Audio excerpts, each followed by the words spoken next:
Hello? Oh, now it works. What the fuck? So OBS decided to put my microphone on default. Don't know why. I didn't do an update on OBS. So I don't know why it did that. Alright, sorry guys, it's been quiet for a long time. I was pretty much just catching everyone up on what has happened in the story so far and why we are here. So basically I was just saying that this timeline that we're in, this is when we were at the treehouse. We changed the outcome in which we did flee or flight instead of fight. We shot the plunger thing into the woods, escaped that way, and now we're in the town clone, or I guess the original town that got frozen over. So I wonder if this deep freeze is just a radius thing and not something that freezes and fucks over the entire world.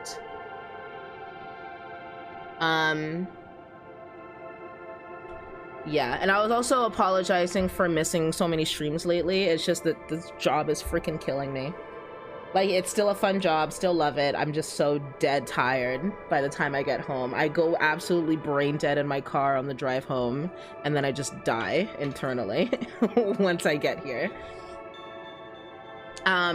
So yeah, let's continue. Can you guys hear the game? That's still, it looks like it's still running on my end. I might turn myself down a little bit because I can see that I'm peaking red just a tiny bit, and hopefully you can still hear me over the game sound. The whole world yet, it's obvious spreading. I'm not sure about the whole spreading. It kind of seems like it's like isolated events. We don't know what caused it the first time, right? So I think whenever there's just a blast...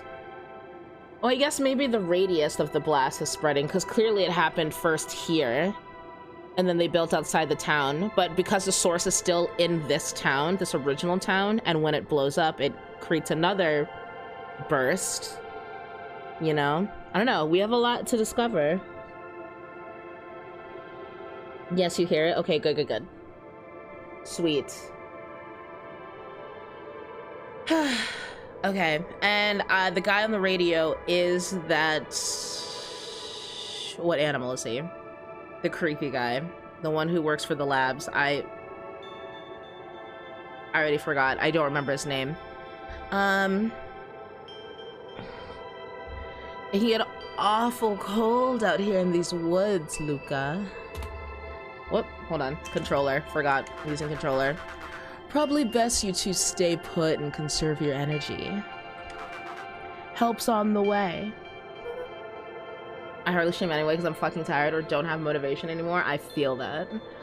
I feel that so hard. It's just been, like, a lot of stuff has been happening at work. A lot of animal moves and staying late, finishing up things, lots of deadlines coming up. More and more often, I've been staying late at work to finish some things. Especially, oh my god, tomorrow? Tomorrow I'm covering so many people. But it's just mostly morning heavy, not so much afternoon heavy. So thank God for that. Saturday will also kill me, but I don't think I will have to stay late on Saturday unless I have to do like a necropsy or something.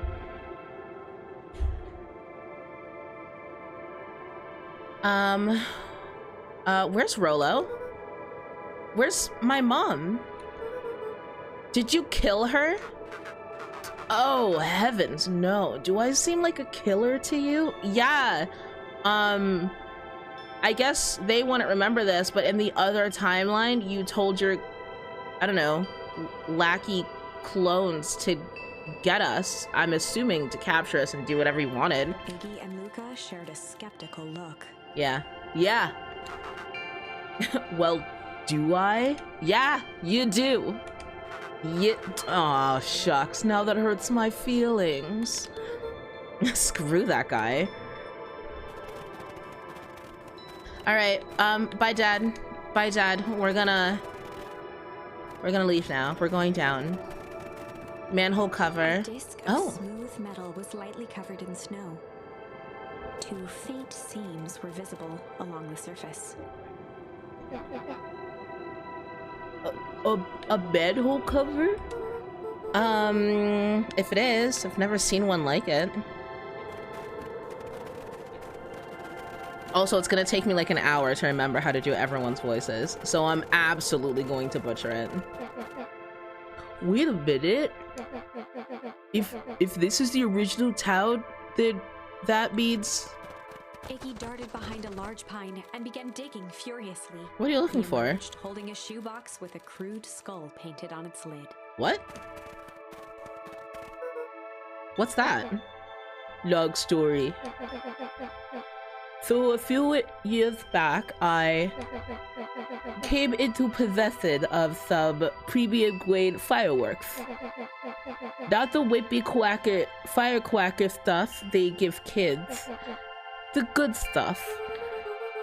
Wait, so why did you bury it under a tree? Wait, how old are you? When did this happen? I figured something like this would have happened, like, I don't know, when we were babbling babies? Was this more recent than I thought? That's the long part of the story. You and Rolo were doing tours at Rolo's chicken coop. You guys pissed me off for some reason or another. Luca rolled his eyes with realization. No, you didn't. Iggy stifled a chuckle. They were 6 when Dad died. Oh, right. And though, okay. The big freeze in the first town happened when they were 6. Okay. Yes. I remember now. Thank you, Johnny. Johnny remembers everything. Facts. Yep. I just wanted to give you guys a little scare. But, like I said, these were some primo fireworks. So I might have underestimated things. You blew up the chicken coop? I prefer to think of it as an incendiary rig decoration. Sorry, but you should have seen the looks on your faces. Rolo got grounded for months. Which is why I needed to stash the evidence and lay low. That's you, Johnny. What? I was going to say earlier, you remember everything and you're a fucking weirdo. And thank you for proving my second point. So I buried them under that tree. But when I came back for them later, they were gone. I figured some grown-up found them and tossed them. Iggy triumphantly raised the shoebox. Right. That's okay. So when he went to look back for them, they were in a new town. How did they knock out an entire town worth of people and just move them? How do they construct it so perfectly? I don't know. That's some SCP shit right there. That's some SCP Foundation cover-up shit.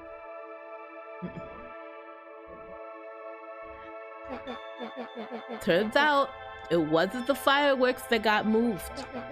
It was us. Unbelievable.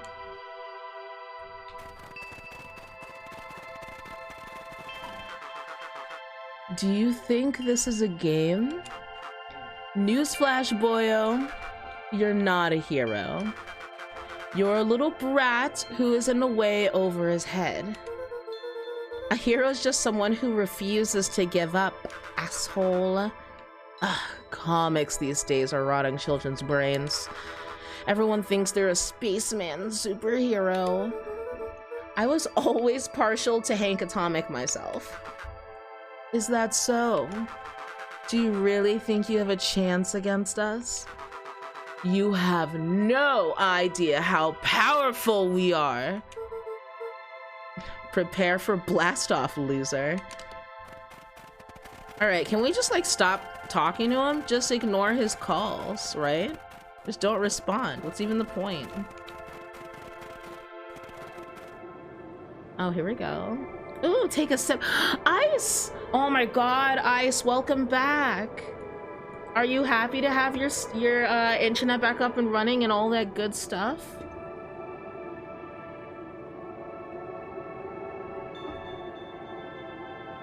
No?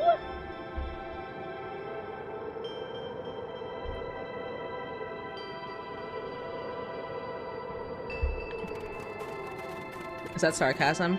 Wait, we were never able to touch this before. Crooked. Just like this whole stinking place. Crooked! Yay, we got a new charm. Okay, is there anywhere else to look before we progress?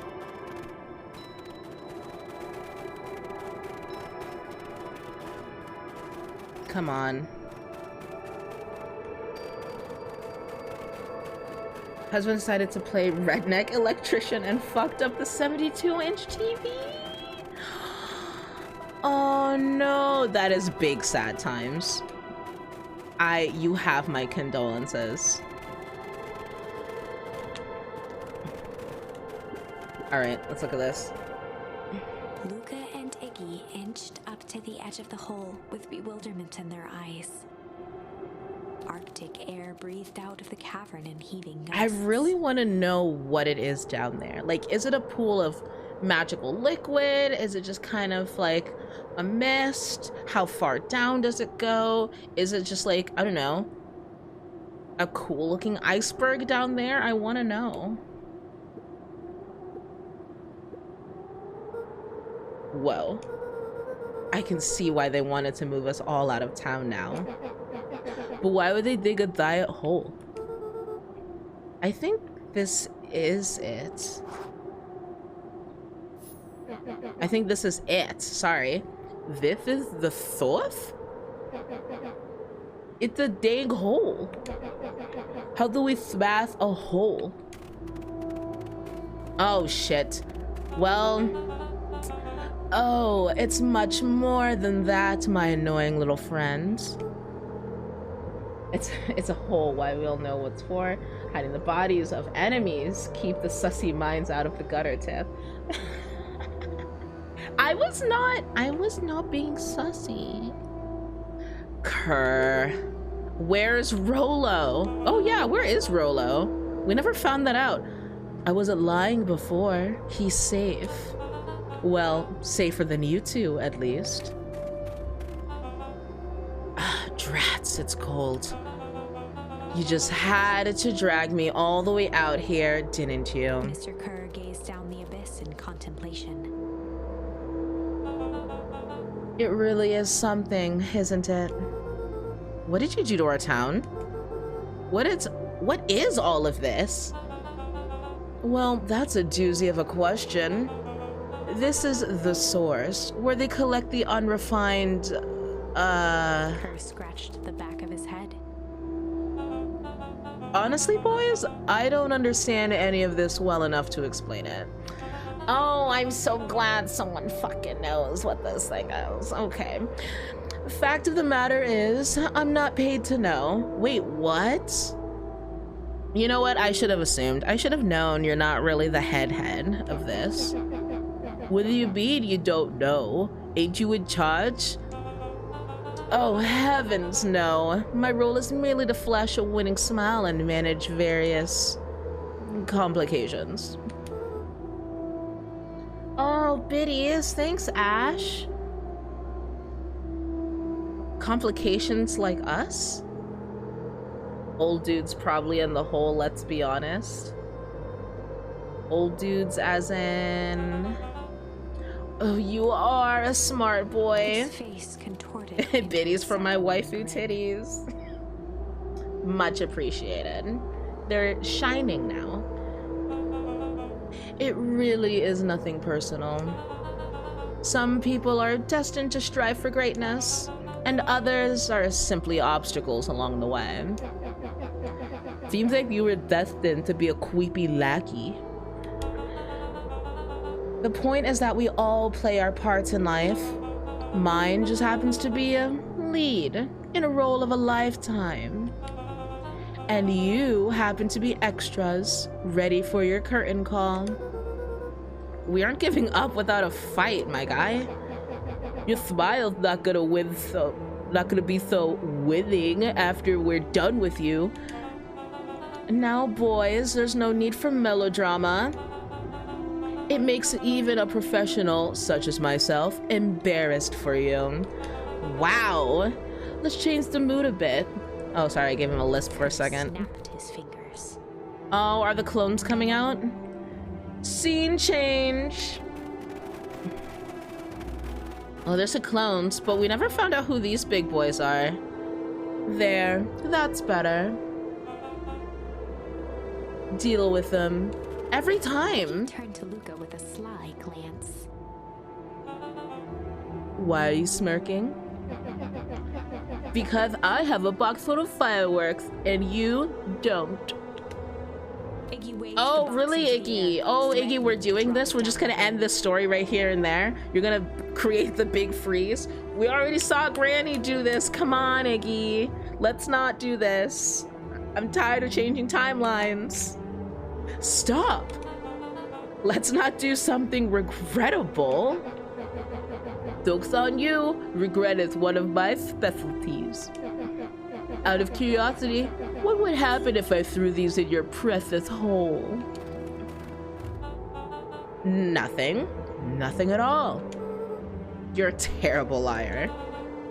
I'll have you know, I'm an exceptional liar.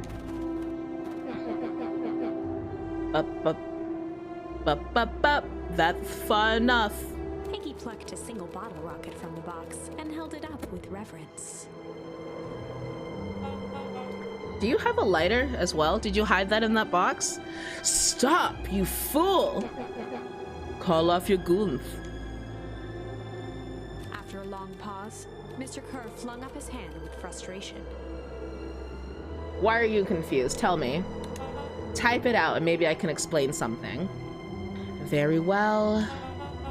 You can all head back for the night. It's been a long day. I'll handle these two from here. Okay, back up, bitch. Ew, did you see that second red panda? His eyes were closed and it just looked like a void. I don't know if that was on purpose, but it looked creepy. It's just us now, Iggy. You can put that down. What? Like this? Iggy, can you please not do this? With a nonchalant flick, Iggy tossed the firework into the hole. Not lit, though? Doesn't matter if it's not lit. Pew pew.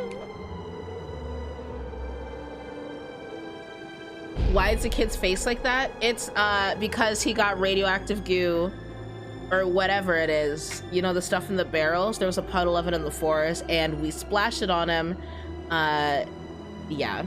And then his face ended up like that. He mutated a little bit. Kind of went blind in one eye, it seems. Swollen cheek, fucked up tooth. You know, normal stuff. Ooh. Whoa. With a growl, Kerr leapt at Iggy, crashing through Luca. Oh, fuck. Oh my god, look at his eyes. Oh, shit. Iggy tried to twist away, but in the struggle, they both tumbled over the side. Luca dove forward, bracing Iggy's hand just before it slipped. Oh! Oh! His grip was made precarious by the cold, wet snow. He could see Kerr further down, clinging to Iggy's coat. I mean, Kerr, you did this. You didn't have to push the guy. He already fucked up. You reckless child! What have you done? Luca, listen to me. Hold on tight and use the walkie-talkie to call them back. How, what channel do I use? It doesn't make a damn difference. They're always listening. If you do that, the clipboards will just haul us up and snag us both. The only way to get out of this is if Kerr's out of the picture. Are you saying to kill him? You are a murderous little child. I'm all for it, but not in this situation. Just let go and save yourself. If he lets go, we both die.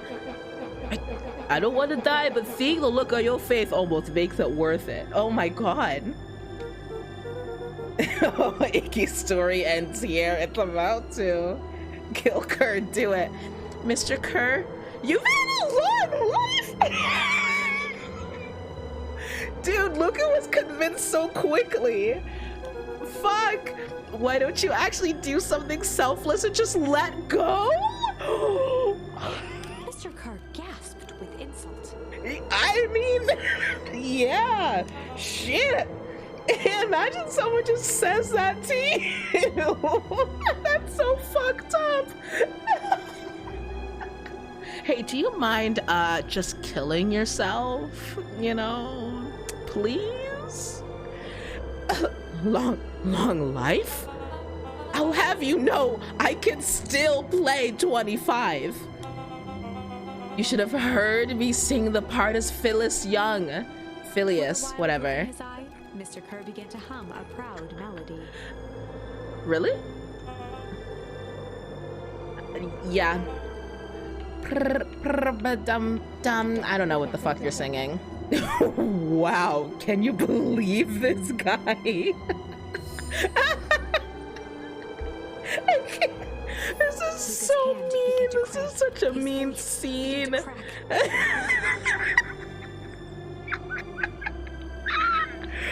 Stop.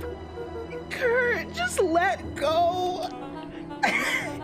No, can't do. Dude, he's crying. I would too. No can do. If you want to save your friend, you'll have to save me too. Luca, look at me. Oh, he's crying too.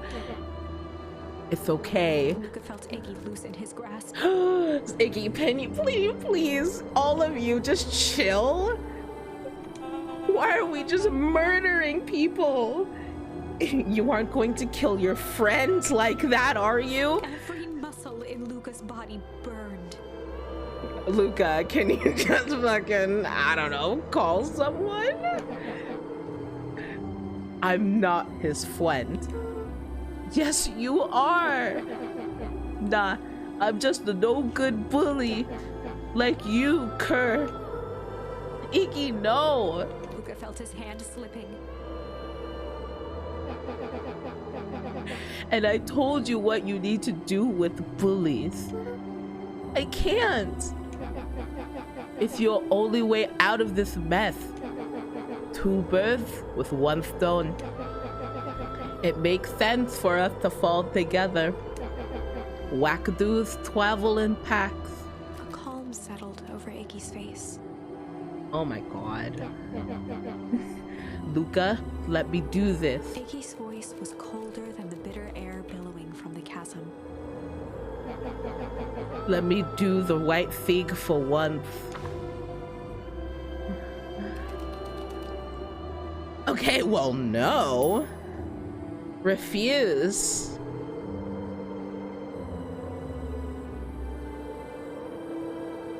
Fuck. All of you in chat are chanting for me to kill this man and Iggy. My morals say refuse, but knowing what happens in the story says yes. Oh, the dilemma. Okay, so if I say refuse, we'll most likely continue the story. And I think accept is the bad end. Pretty sure. All? Okay, not you, Johnny. You stayed neutral, blah, blah, blah, blah, blah. But Ash and Ice, they're saying down. Yeet that ass, a worthy sacrifice. Oh my god. No, I said kill Kerr, not Iggy.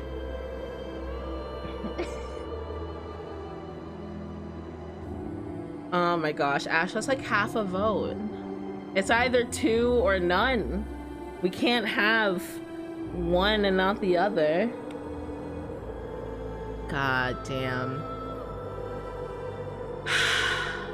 All right, let's go bad end. Let's go bad end. I want to see what happens. We could always come back. Luca had no choice but to accept Iggy's request. Oh fuck, Ash, you wrote that way too slow. You wrote that slow as shit. Okay. As his fingers slowly gave up, he met eyes with Iggy. Good.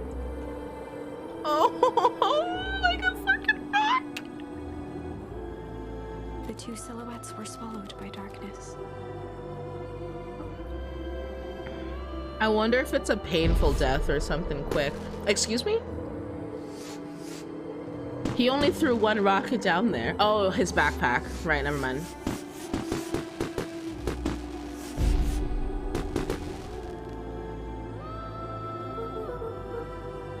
Hell of a goodbye, Iggy. Oh, what up? Luca, you should really step back. Does it matter?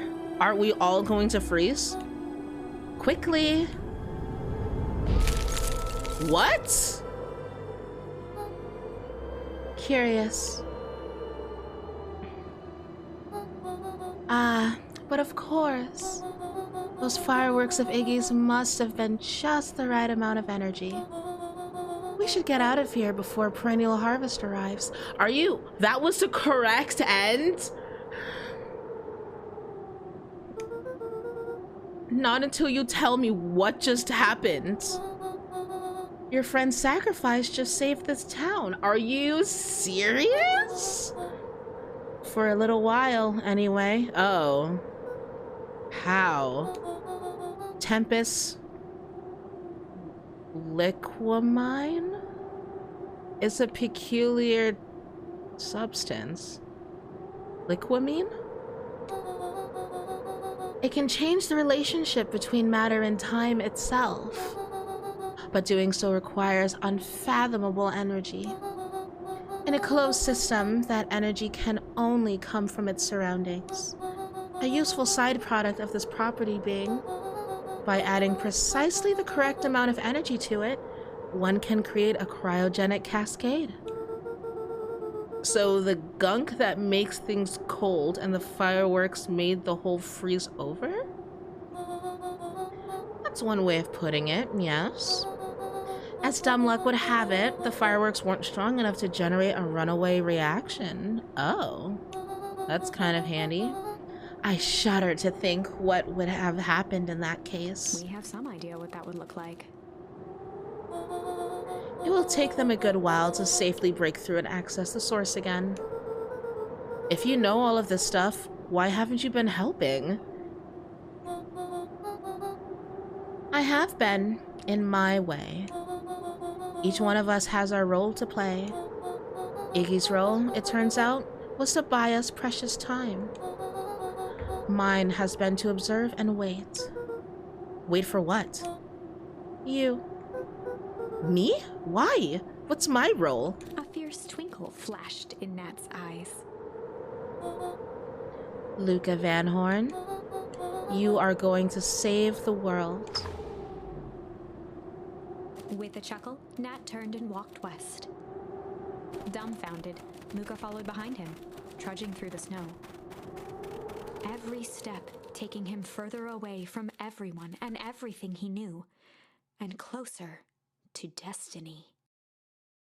To be continued in Beacon Pines, Pines Harder. Are you serious? Revenge served cold. Second time's a charm? Just go to the next chapter. Why are you lying to me? Wait, that's it? This ends with a crummy cliffhanger just when it was getting good? This was not the end. Are you serious? I was even starting to like Iggy. No way. I refuse to be associated with some never-ending parade of sequels. Let's go back and find something more definitive. Oh, there we go. See? See? Okay, we're gonna go back and do refuse though, because I want to see. All right, we're refusing. Luca had no choice but to refuse Iggy's request. He tightened his grip and reached for the walkie-talkie in his pocket. A wild delight crept onto Mr. Kerr's face. That's a good lad. Now, radio for help. Iggy begged Luca with his eyes one last time, but Luca pressed the button and called out. We need help. Mr. Kerr is in danger. It wasn't long before they were once again surrounded by clipboards. Mr. Kerr sighed with relieved frustration. I bet they were all just hiding behind the building anyway. You really are a worthless lot, aren't you? Mirror, now. A clipboard dutifully produced an ornate hand mirror, and Mr. Kerr began preening his tousled hair. Oh. Ah, that's better. Mr. Van Horn. Thought it was gonna be some magic mirror or something. Under duress. I'll put in a good word for you with the founder. Take them away. A swarm of hands overpowered Luca. The last thing he saw before a cloth bag was pulled over his head was the defeated look on Iggy's face. Damn. The end. Wow, killing Iggy was way more meaningful than this one. Okay. I think this was one of those times where doing the right thing was the wrong thing. All right, so we did both options for that. We have... Fuck. We only have one story we can do, which is this, and hopefully we get something for this. Okay. Wait a minute. Hold on. I might be lying. Can I go back? I cannot go back. Oh well. And in the stillness, he began to hum. After the death of his father, Luca had trouble sleeping. Luca should have just thrown the walkie at Kerr's head. Damn, where's more charms? I need to do a better job at... You know what? No.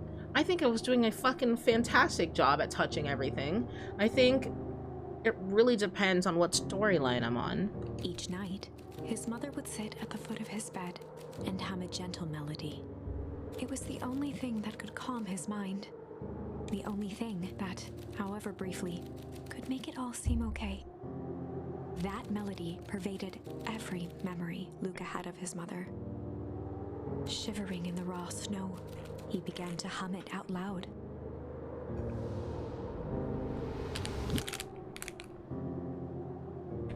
Please have, like, humming. There we go. Damn, Luca, you have a nice voice.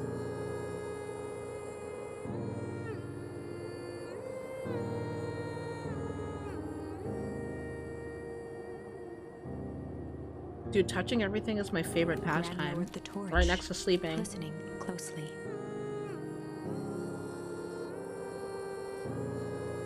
As recognition slowly set in, her heart sank. Those countless nights of consolation. the incomparable loss they shared together. She let the torch fall to the snow and sizzle out.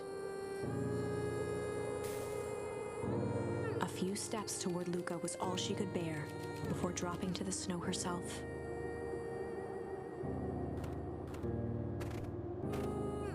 Shut up, Through a Ash. flood of tears, she began to hum along, note for note. Also, mods, you can add that quote.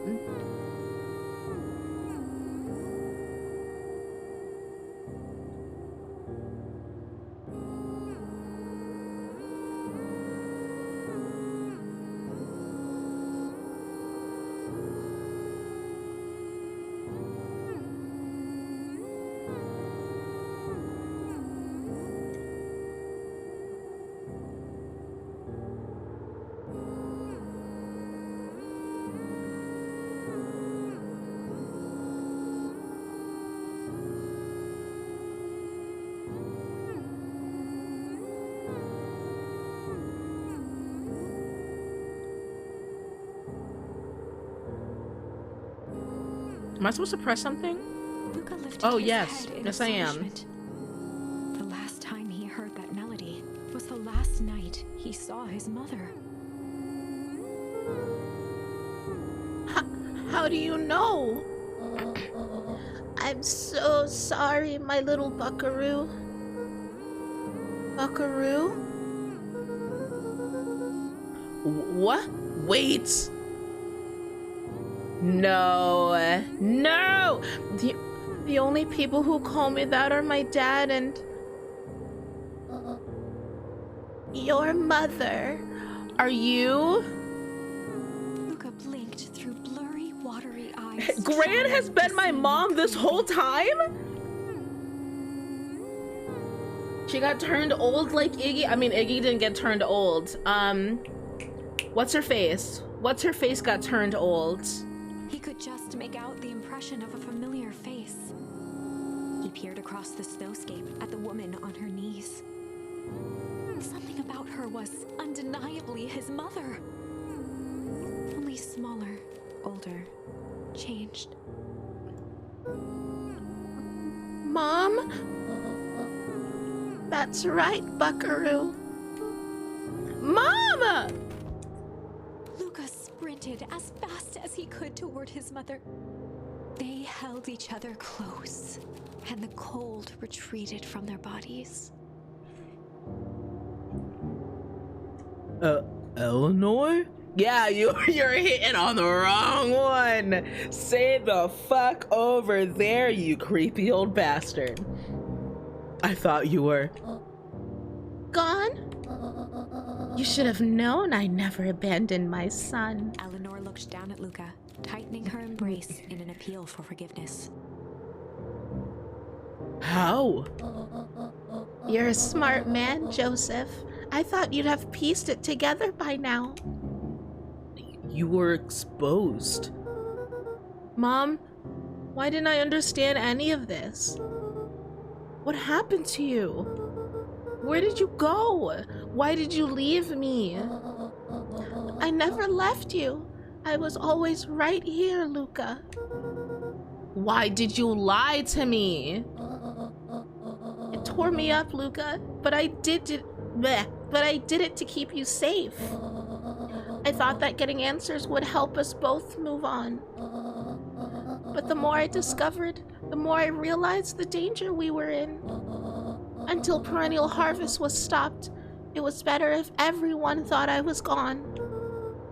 You could have trusted me. These are bad people, Luca. They won't stop until they get what they want. And they don't care who gets hurt in the process. Then what do? We have to stop them. Joseph slumped into the cold, wet snow. Tiff made up a whole sentence. Did I actually? You know what? I did the exact same thing on my wedding day. I fucked up that vow so hard. I didn't hear it. Apparently everyone else did. But you know what? Whatever.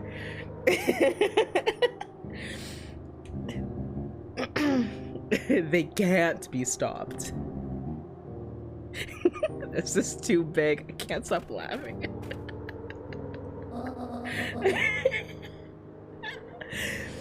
I tried beating them at their own game. I'm done fighting fire with fire. For the first time in a long time, her voice felt like her own again. No more lies. I see now there's a better way to stop perennial harvest. The cold, hard truth. Luca gazed down at Nuncreed with pity. He looked small. Joseph stared into the snow, as if searching it for answers. Come on, everyone. We've got a party to crash.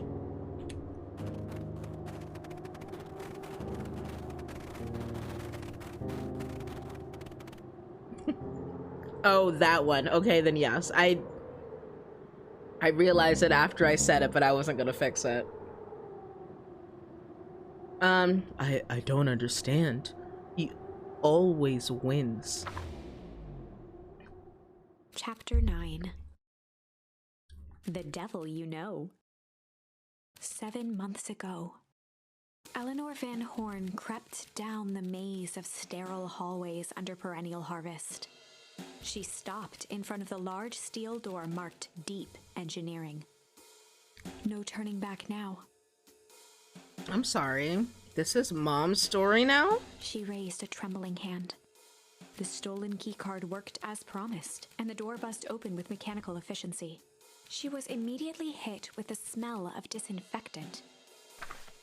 It was some sort of laboratory. In one corner was a desk covered in papers. Across the room stood a tall metal pod with hoses protruding from its base. She rushed to the desk and began shifting through the piles of papers. They were experiment reports on something called Tempus liquamen. Oh, okay, that's what you're saying. There were dozens of them, every one stamped failed. Eleanor heard the sharp echo of footsteps approaching. She was out of time. Her eyes scanned the room, eventually landing on the strange pod. Muttering a curse under her breath, she dashed over and dove inside. Okay. What's different in this photo? In this scene? Nothing.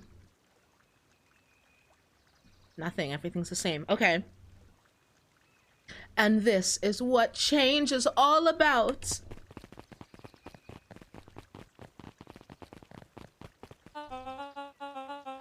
Grabbing the future by the scruff of the neck and making things happen.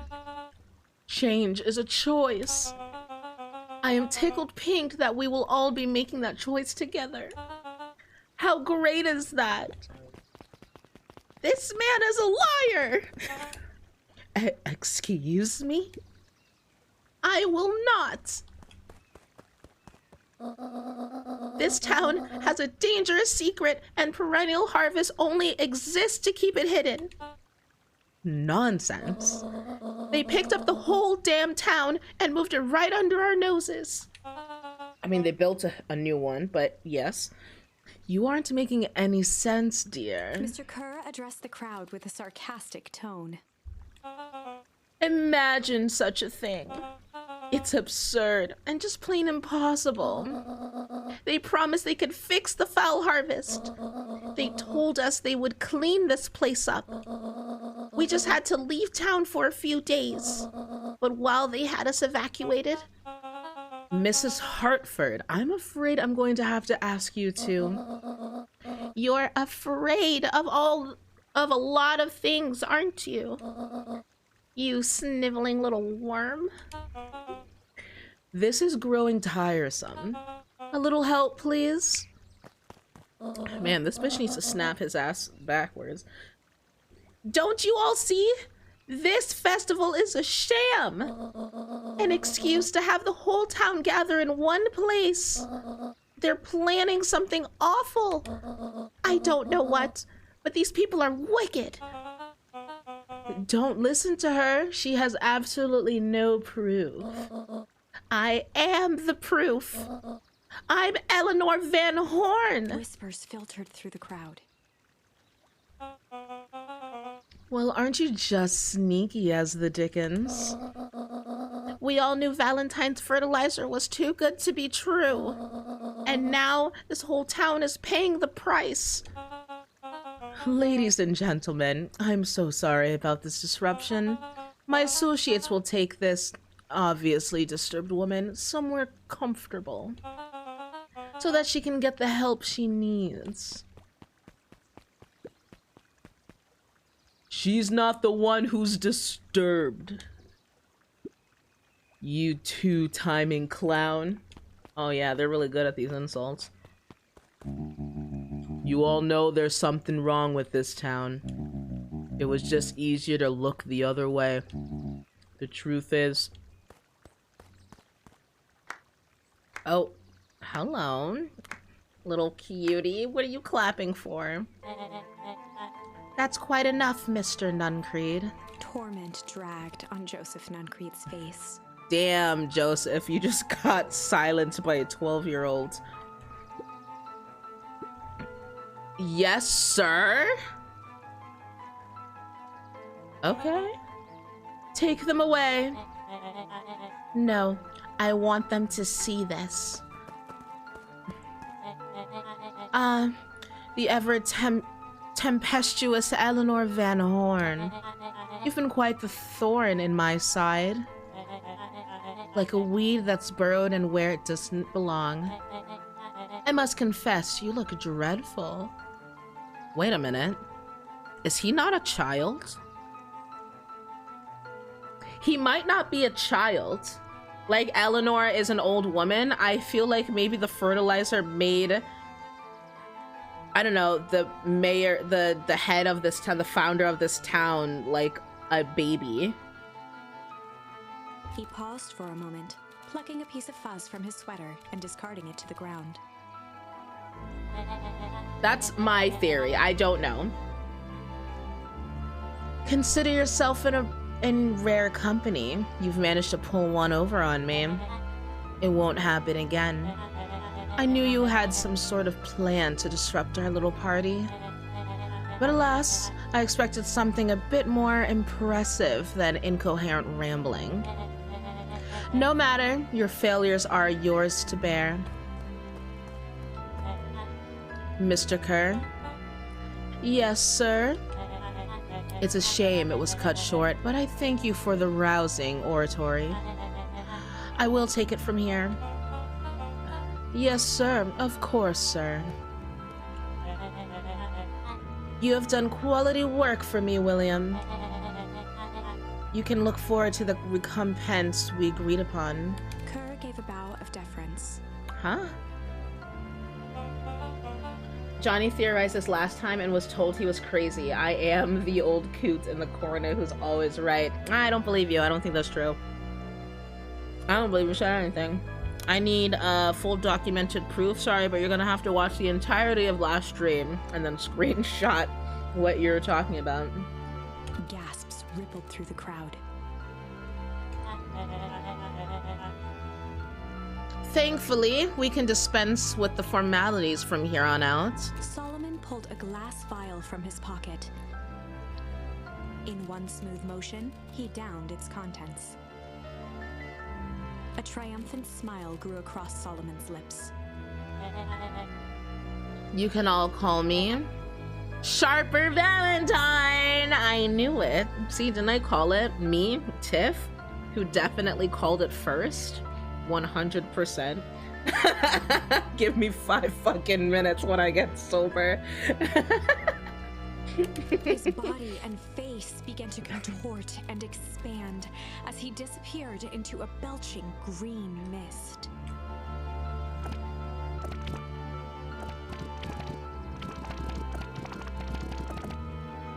A hushed horror gripped the crowd. This is a story about change.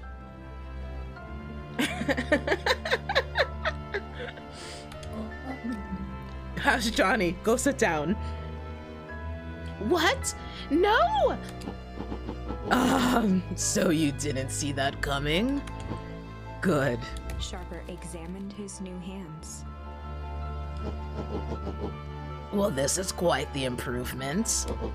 Everything looks so much smaller now. Eleanor was right about one thing. This festival was a ruse. I wanted you all to witness my glorious return with your own eyes. Why does everyone look so downtrodden? This is a celebration, people. Maybe it would help if we set the mood. Mr. Kerr, be a dear and reveal the sign. Sharper Valentine Festival. I'm not surprised. Very egotistical. Ha! Wonderful. Sharper choked out a crude squawk of a laugh. Oh, a sippy sip. Okay. Frustrated grumbles sprinkled through the crowd.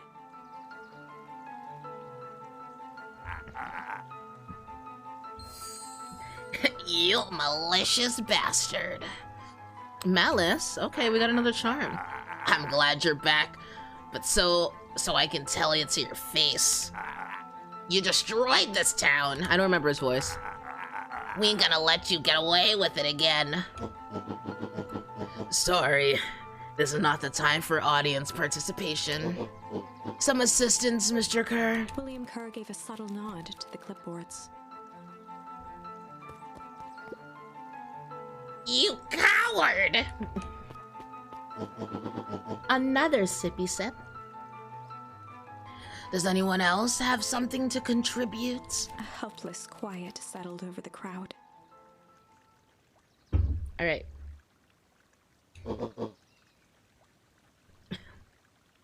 I thought so.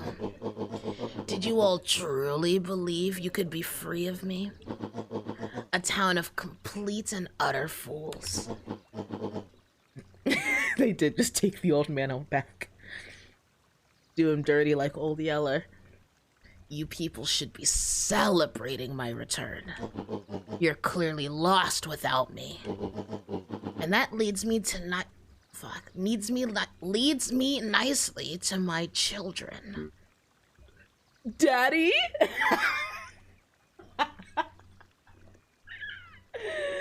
Fuck.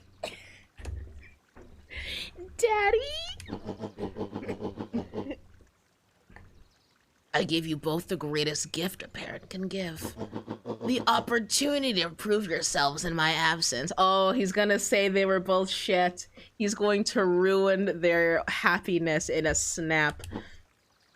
Squandered. Aww, pupper. To say I'm disappointed would be an understatement. But Silence, Augustus. An adult is speaking. Oh my god. I don't know which is worse, a son who is completely hopeless, or a daughter with such potential who inevitably lets me down. Eris, you fail me with admirable consistency. Can't.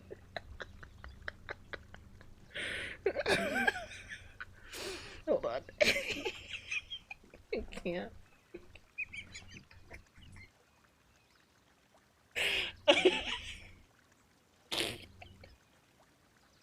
That's not me as a parent. Shut the fuck up. I hate you. Okay,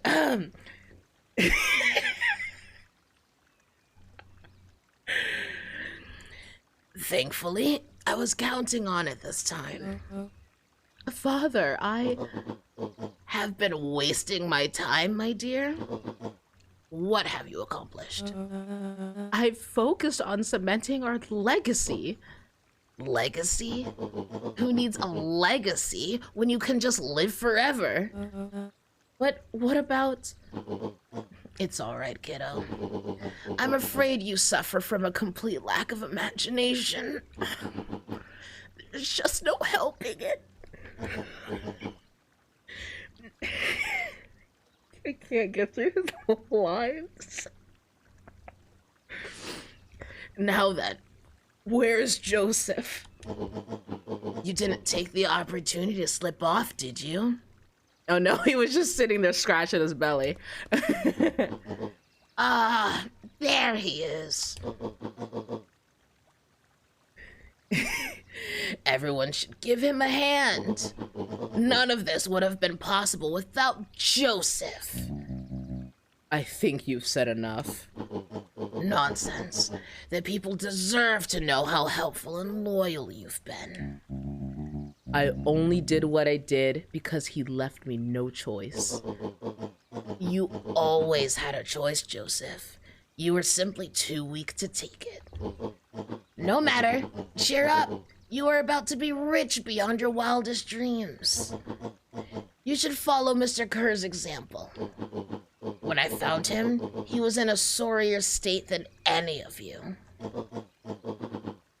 An aging actor, desperate to recapture his youth. He played his part, and soon he'll be able to play the leading man again. Forever, in fact, if he remains loyal. That goes for all of you. Well, those who haven't already frittered away my goodwill. Beacon Pines is mine again. And I am willing to share its spoils in exchange for absolute loyalty. Are you saying William Kerr was never in charge of Perennial Harvest? You think that puffed up blatherskite could have accomplished all of this? Dawn, I suppose it's time for your big exclusive. Sharper addressed the crowd with indignant pride. He'd planned this moment for so long that now, at the deed's fruition, it almost felt frivolous. Why are you all so mean to me?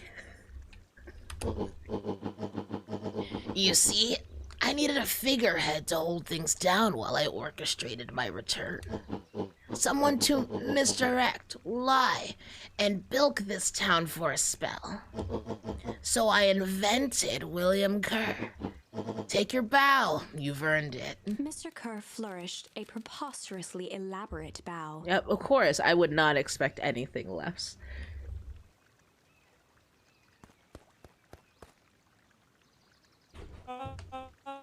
Patrick C. Montesquieu, thespian extraordinaire, at your service. Founder, I just want to thank you again for this opportunity. It truly was the role of a lifetime. Wait! So this Bill Kerr was a patsy the whole time? Now that your secret is out in the open, what's to stop this town from rising up against you? Oh, that's the delicious part. Fear. Thanks to our clipboards, I know what each and every person in this town fears most. And I will make those fears manifest for anyone who steps out of line. The choice is simple. I'm not afraid of you. The young hero. I've kept a keen eye on you, boy. No, you haven't. I've spoken to you once, and I've barely seen you since. You and your friends make a habit of disrupting my plans. What a pity. If things would have gone a bit differently, you might have had your moment of triumph. But that's fate for you. You can't do this. Oh, but I can. I have won. Never underestimate what a great man can do, given time. And now time is my plaything. Perhaps the most expensive thing I've ever bought, but well worth it. Sharper coughed up one final laugh and cracked his knuckles. Okay. Enough chit-chat. Let's get to work, shall we? Work how? What exactly are you gonna do? Sharper set about remaking the town in his own image. Of course he did. The fertilizer factory soon reopened for business. It was a fucking mess. How'd he... You know what? He's rich. Never mind. Sales rose steadily as more and more farmers across the countryside began to swear by its miraculous properties. Beacon Pines became famous. Where's the run and kick him in the balls option? Yeah, I don't know. Everyone kind of pussied out real quick. No one even tried. Like, it's just the one guy. What's he gonna do? Drink another potion to make him invincible? Like, no. He's still him. He just goes young and old. Like, I don't know. Very easily defeatable with the amount of people in this town. Actually, I just realized, like, 80% of this town are children. Who made these people? Where are your parents? A secretive town that, for the right price, shared its gifts with all. Gifts that became more and more necessary in a world where winters grew longer and longer. Don't think about it. This is wrong, but things are becoming clearer now. You can feel it, right? We can't let Sharper win. He might just be the key to this whole thing. Let's see. Okay. So where do we have? We have back over here. Was this a... Was that finished? It looks finished. Okay, so back over here, we're gonna do Malice. What storyline is this one? Oh, yep. Oh, when Nun Creed just kind of threw me in the telephone booth and said goodbye. Okay. Yep. There was a malice lurking behind those eyes. Like a trap ready to spring. He felt the weight of Nuncreed's hand on his shoulder. Something wasn't right. He didn't know why, but something was telling Luca to get out of there. I just want this all to be over. Of course, I'm sure it'll all work out soon enough. I should get going. I told Roxy I'd check for Rolo at the treehouse. Oh yes, yes, it's dying down. Luca twisted free of Nuncreed's grasp. Of course. Luca, you know your dad and I were good friends back in the day. You can come to me with anything. Anything at all. Okay, peace. I'm not talking to you ever again. I don't know what your deal is. Get out of here. Actually, no, go in here. Did I talk to you? I did. And you? I did. Okay, yeah, let's go. I need another shot. That's facts. I could be taking shots right now. Oh? A little tiny cutie? Okay, well, we both know that the pointy-eared Doberman is the asshole. Who's the little one, though? Who are you? The festival decorations are a bit humdrum. Now, if I were to throw a festival, it would be a thing to behold. I agree. It's, this is all more than a little sad. It's worse than sad. It's boring. What if we did a little something to spice things up? I'm listening. You know that festival sign waiting to be unveiled? It would be a shame if someone... The two scurried off, eagerly formulating a plan. Are you serious? You just started to walk and talk now? You couldn't just finish your sentence? Okay, whatever. Cute doggies everywhere. I need them. Okay. Let me go up here for a second. Are you still here? You are. Hi, Luca. What's up? You haven't seen Rolo around recently, have you? He doesn't come around here much. Not since they made a rule that he can only order decaf. And that's enough talking to you. What story are you reading now? He looked down and muttered in a gruff voice. Mama always told me my problems would look smaller once I grew up. But my problems always seem to grow right along with me. Heavens, I sense a big trouble ahead. Okay.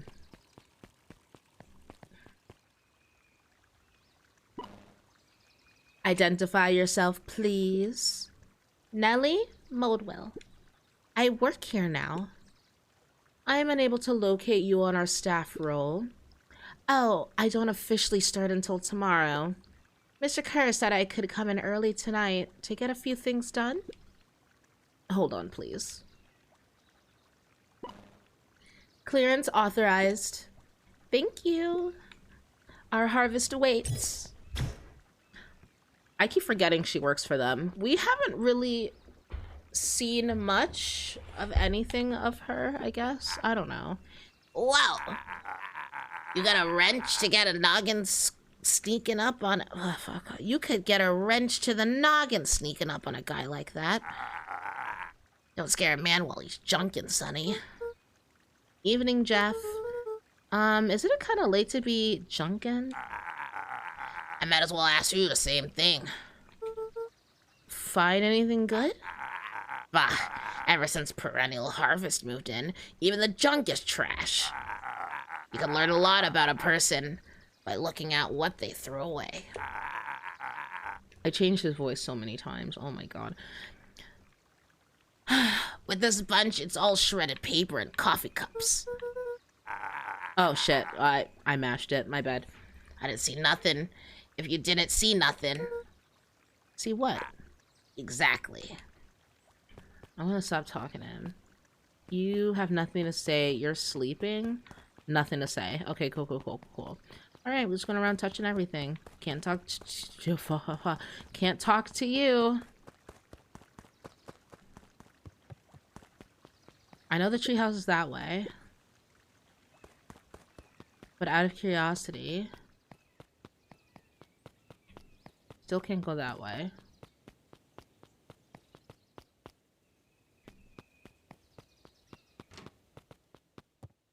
You know what?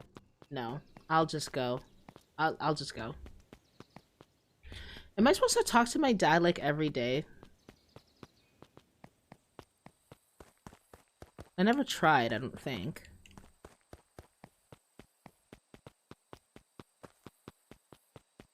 Okay, good. Good. I would have felt bad if you were supposed to come here like at the beginning of every chapter or something. Cute. Very cute. Alright, let's just go to Rolo. Or, sorry, let's just go to the treehouse to look for Rolo. Oh, did I ever get enough stuff? I just need one more thing, right? Crooked! Luca tied a bent nail onto the line. Wow, Tiff missed the secret talk to dad achievement. I would not be surprised. If all you have is a hammer... If I'd hammer, I'd hammer in the morning, I'd hammer in the evening.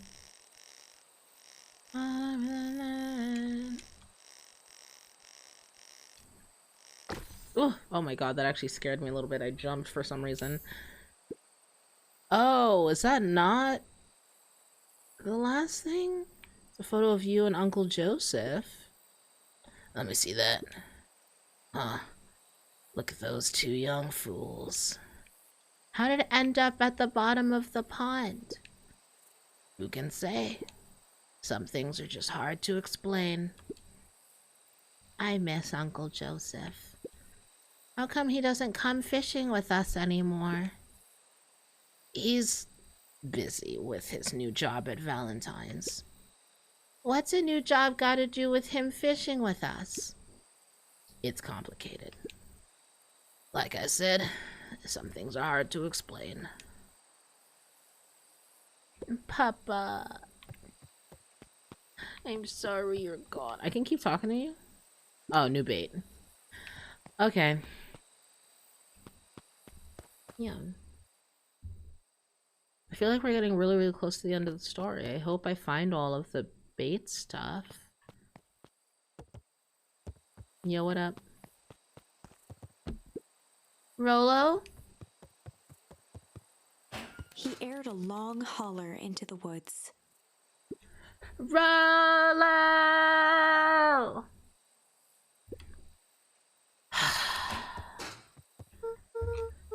Rolo, wherever you are, I hope you're okay. Luca felt his eyes getting heavy and plopped into the beanbag.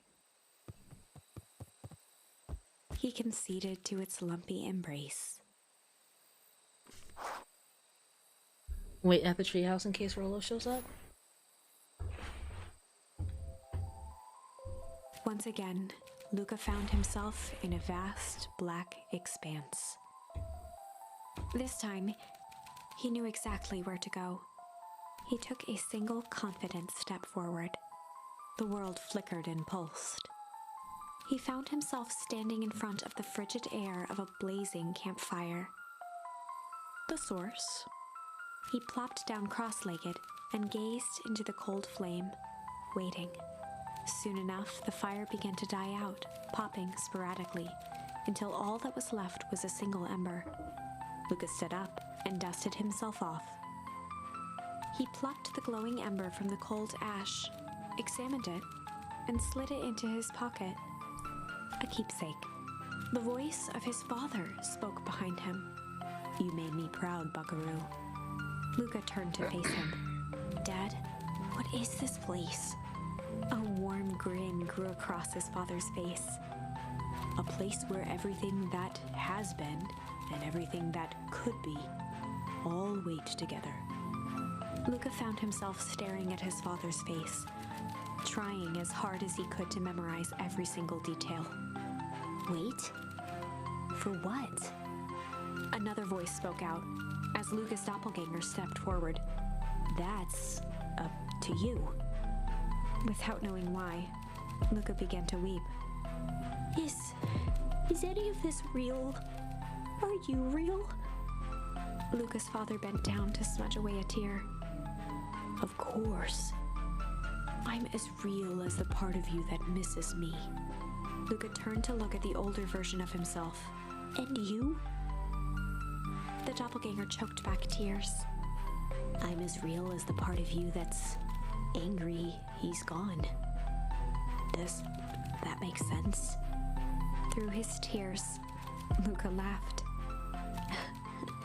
"I think so." His father pulled him in for an embrace.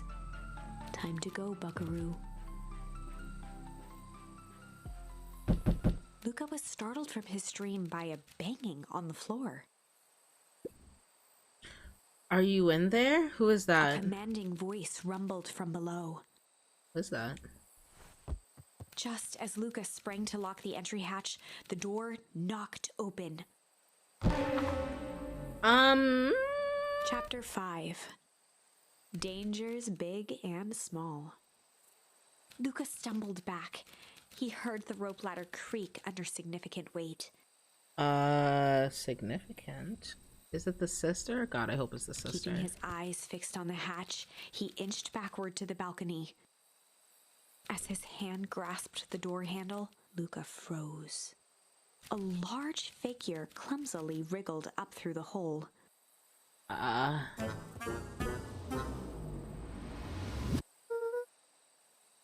Is that Rolo? Or, stop right there, or I'll... Sheesh, I know it's dark and all, but I figured you'd recognize me. Who are you? The large figure cocked its head inquisitively. Stop now, or I'll clobber you with a baseball bat. Whoa, whoa, whoa, take it easy. Luca, you need to get your eyes checked. It's me, Rolo. Nice try, but I know you aren't Rolo. You're like one of his random uncles or something. Where is he? Uncle? Luca, quit messing around. It's me. If it really is you, prove it. Flaming chicken coop, Luca. Luca's jaw dropped. How'd you get free? Where was he this whole time? I'm not understanding. He was like, in the other timelines, we never found him. He was said he was being kept safe and shit, and I don't know. He peered more closely at the man standing in front of him. Something about him was undeniably Rolo. Only bigger, older. Raz, hey! What's going on down What's going down, Miss Tiff? I'm sorry, I'm having a hard time reading today. It's like I'm slowly fading out. Hi, Raz. Welcome in. We are discovering secrets, more information to the story, coming across more realizations, and now we have adult Rolo, which is weird. See? Changed. How? What happened to you? When I was running away, ran into more people in those yellow suits. They grabbed me and dragged me away. What? Where did they take you? Dunno, they threw a bag over my head. It was cold and smelled like a swimming pool. I think it was an underground lab or something. I need a spreadsheet of everyone in this game and the timelines. Nah, it's fine, don't worry about it. They made my hands all big. Look. Rolo proudly presented his hands to Luca. I mean, they're like normal sized compared to the rest of your body, right? Pretty sweet, right? They made your whole body big. Does Rolo not realize that? I mean, wouldn't be my first pick for a superpower. But beggars can't be choosers. Rolo, it wasn't just your hands. My feet, too? Dang. Pa just made me new shoes. Wait, Luca. Why are you so small? Luca moved to the side and pointed Rolo to his reflection in the balcony window. What the? His hands shot up to his face. Holy Toledo! Rolo, what did they do to you? They made me drink some sort of green crud. Why, though? Ew. Actually, it wasn't too bad. Kind of tasted like licorice.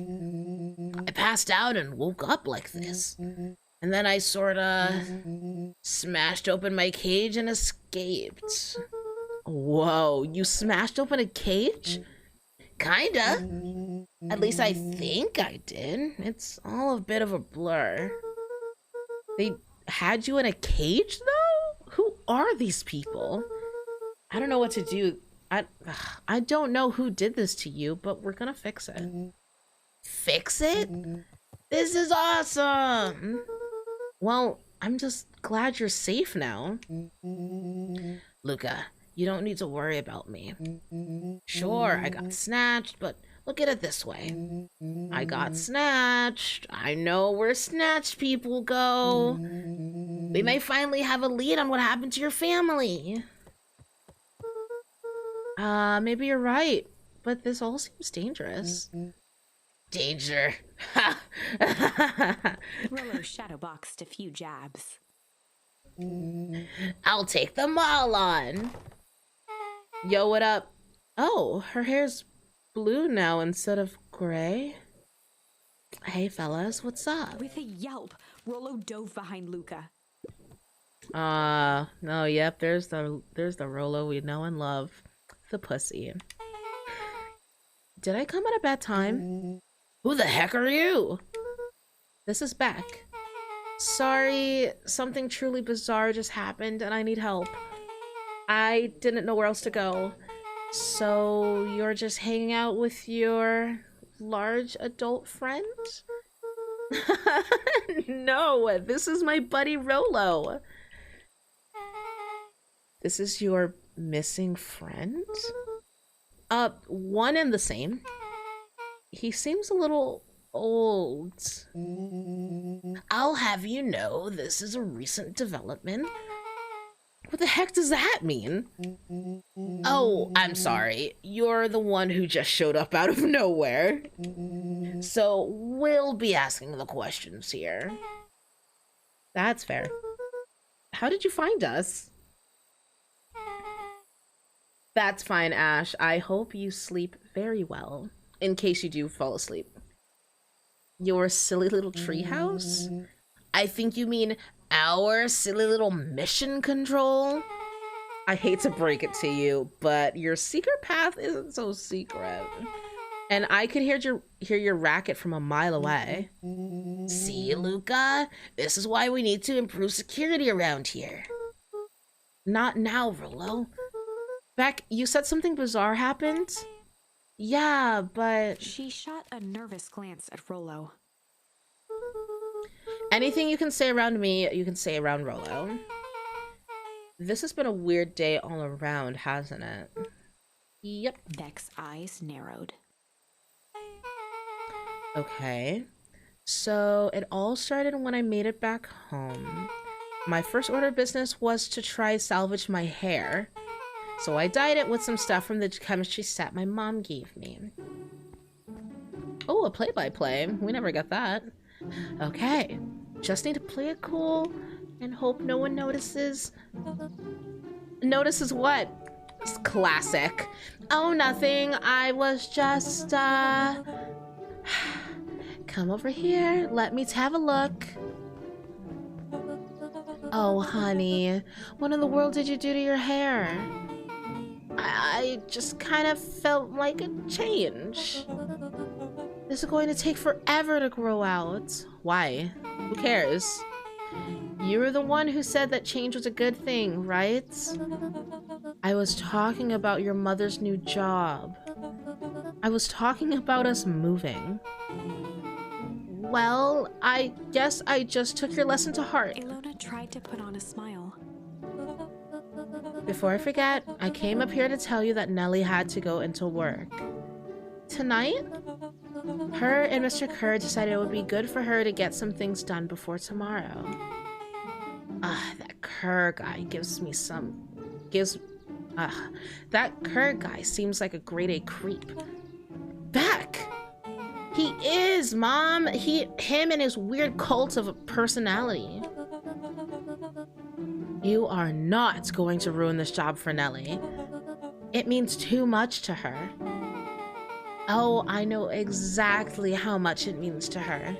It means enough to her to exile her daughter to this podunk town.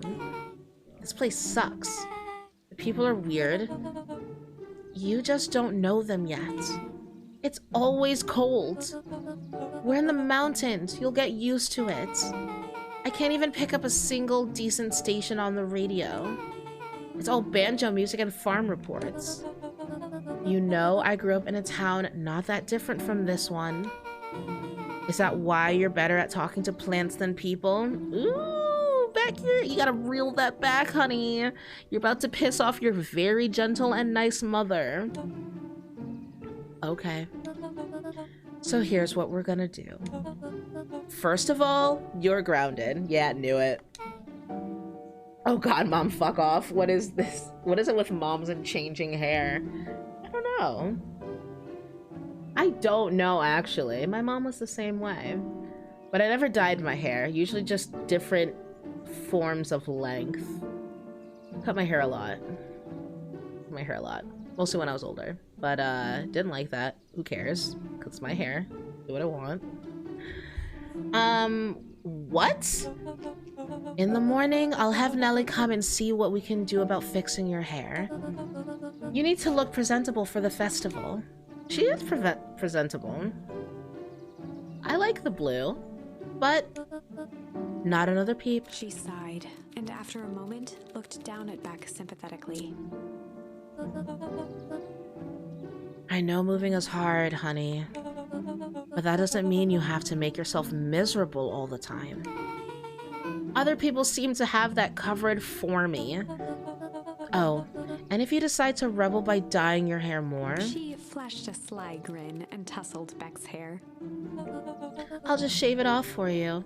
Oh, okay. So you're not cool with having blue hair, but you are cool with having a bald daughter. Okay, that makes sense. Think of how rebellious you'll look then. Very funny. Thank you. Good night, sweetie. Good night, Mom. Wait. First of all, this town does not suck. Second, you need help because you got grounded? No. I'm sorry you got in trouble. It's my fault your hair was screwed up in the first place. Don't worry about it. I actually kind of like this look. Great, so we can go back to the story now? This next part is the important bit. I have this radio upgraded with my mom, and I was too angry to sleep. So I tried to dial in something worth listening to.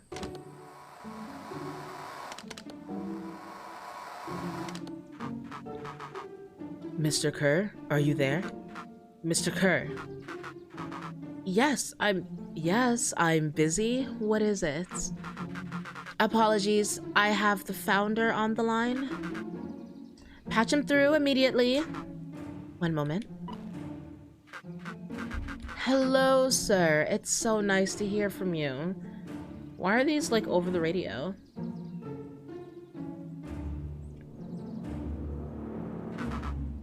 Skip the pleasantries.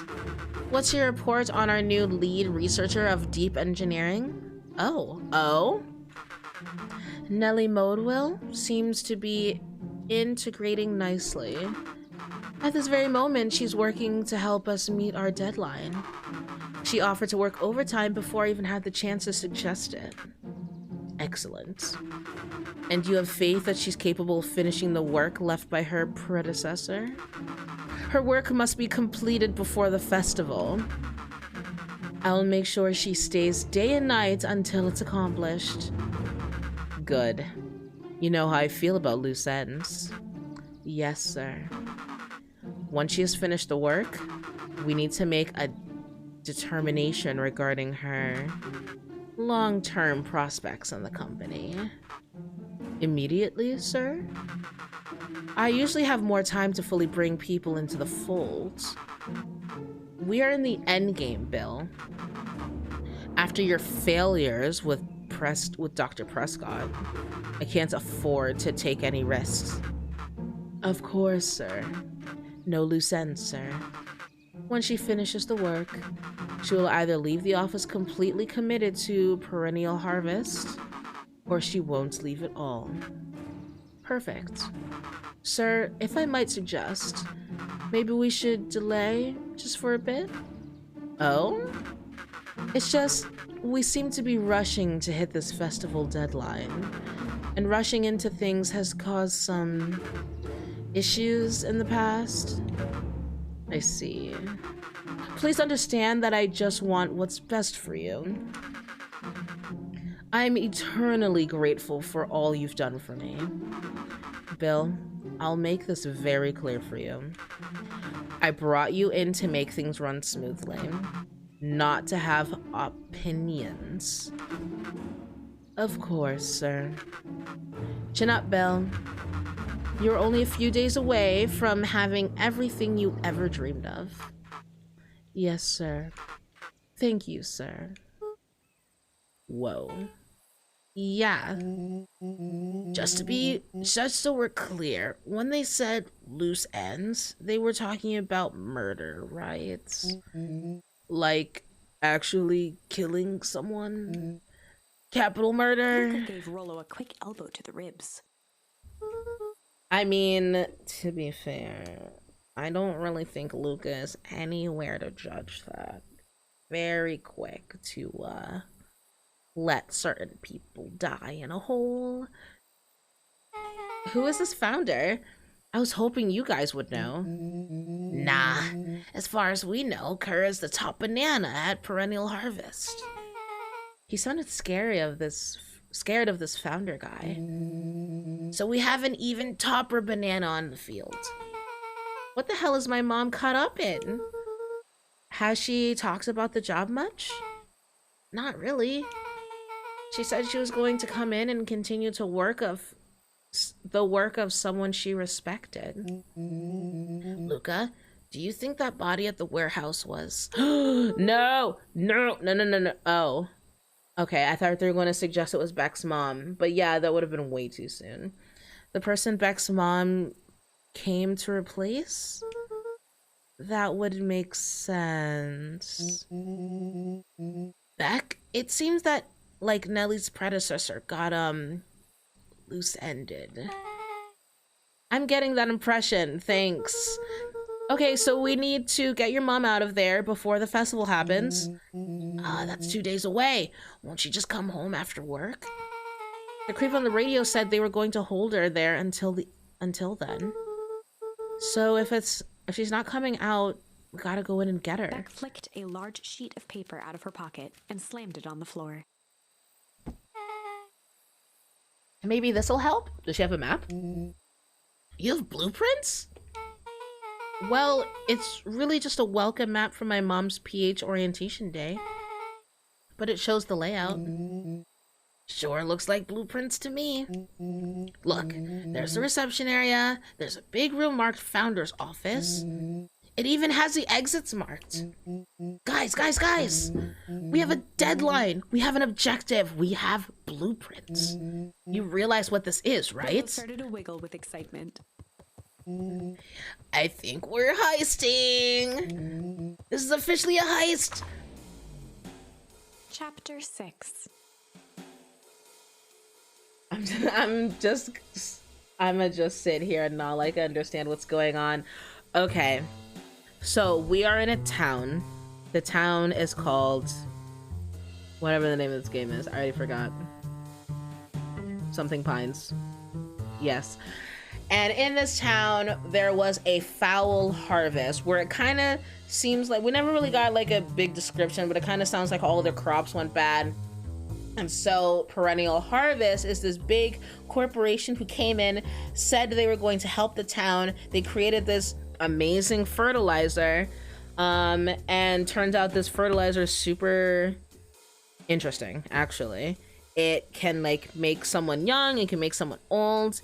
Pretty much just changes the genetic makeup of food and like makes it grow really well, you know, as a fertilizer, but on people it does some weird shit. Anyways, so the way they make this fertilizer though is they get it from the source, and the source is located in the old Beacon Pines, which was frozen over through some big bang event that also killed Luca's father, and he was like a head researcher or something and just kind of got killed in the blast. I'm not 100% sure. Anyways, so everyone they were all told to evacuate, right? During that evacuation process, they built a whole new town identical to the old town, and then everyone moved back in there, not realizing that it wasn't the same town, right? And then Perennial Harvest has pretty much been hiding everything. The founder of it, his name is something that doesn't matter right now because I don't remember the name. He is the little Doberman pup, as you saw before. He drinks the potion to become older again and kind of takes over anything. That's kind of besides the point right now because we just found that out. But in the past, it seems like Luca's mother is Gran, and she has been trying this whole time to like stop Perennial Harvest in the background. Wow, it's this whole fucking thing. And then slowly me as in Luca, Rolo, and then now Beck, and has been like slowly uncovering secrets, finding some more pieces to the puzzle, but all in different timelines. Not everyone, you know, gets the information that we get because of this whole broken timeline bullshit. And Beck has two mothers. They moved in recently, both working for opposing companies. One of the mothers, I forgot her name already. I'm just a very forgetful person. Don't yell at me. She is working for Perennial Harvest, and the other one is working for something else. I thought it was like Valentine and then Perennial Harvest. I thought those were like two separate things, but I guess they're both Valentine stuff. So yeah, we got murdered a couple times. That's how some of these stories ended. Got captured, blah blah blah. And so yeah, that's pretty much where we're at now. So now we're in this timeline where at the old Valentine factory, that's where Rollo and Luca like looked around a bit, and a suited figure came out. We hid in a dumpster, had a dead body thrown on top of us. They ran, got separated. Rollo was missing for an entire day because he got captured. Now, of course, he's an adult. Because of the goo they made him drink, I don't even know what was even the point of having them do that instead of just killing him. I don't understand some shit that they do. It has not been tied in. It does not make sense. I have a feeling they will not answer questions like that. And that's what you missed on Glee. Yeah, basically. The heist. And now we're gonna do a heist to get one of Beck's mother's outs of Perennial Harvest's grasp. They spent the night's end huddled around that small map, formulating a plan to infiltrate the headquarters of Perennial Harvest. It would be no small feat, a modern facility equipped with all manner of technology. Not to mention the swarm of clipboards that would most certainly be scattered throughout.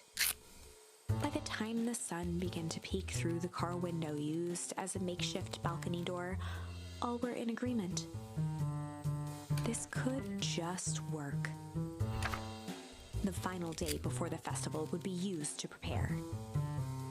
They'd need to pool every resource at their disposal, pull every favor with a thread. Even enlist some unsavory characters around town with important tasks only they were suited for. Oh, damn. Luckily, there was enough ill will and This mistrust sounds toward like Perennial Harvest a that alliances ton could be of found in a planning. bargain. Luca, Beck, and Rollo rubbed their eyes as they exited the treehouse. They hadn't slept at all that night. The festival was to begin in one day, and they each had their assignments. All right, go over the assignments. All right, quick recap. Rollo, you're gonna talk to Roxy. Cordially. Without her and Fitz, this whole thing could go bust. Me? Cordial is my middle name. Uh-huh. And how do you plan to explain your new Vaguely at Rollo's sizable figure. circumstance? Bah, she'll be so happy I'm alive she won't even notice. Oh, she'll notice. She is a very smart cookie. Beck snorted an involuntary giggle. And Beck, you're sure Ilona won't just shoot this whole thing down when she hears it? Ilana, that's one of her mom's names. Why didn't you just say her mom? She'll listen. Once she understands the danger Nellie is in, the danger we're all in, the plan will make sense. Okay. That leaves me with Jeff, then Iggy. How are you gonna persuade them? I'll think of something. They each looked at each other with Damn it, I don't want to confidence talk to and Jeff. nodded. Well, Godspeed. Enlist the help of Jeff. Enlist the help of Iggy and Tish. What the fuck? He didn't mention Tish. You know, whatever. We'll get Tish. Alright, let's go. Do I need to talk to you, people? God, I hope not. God, I hope not.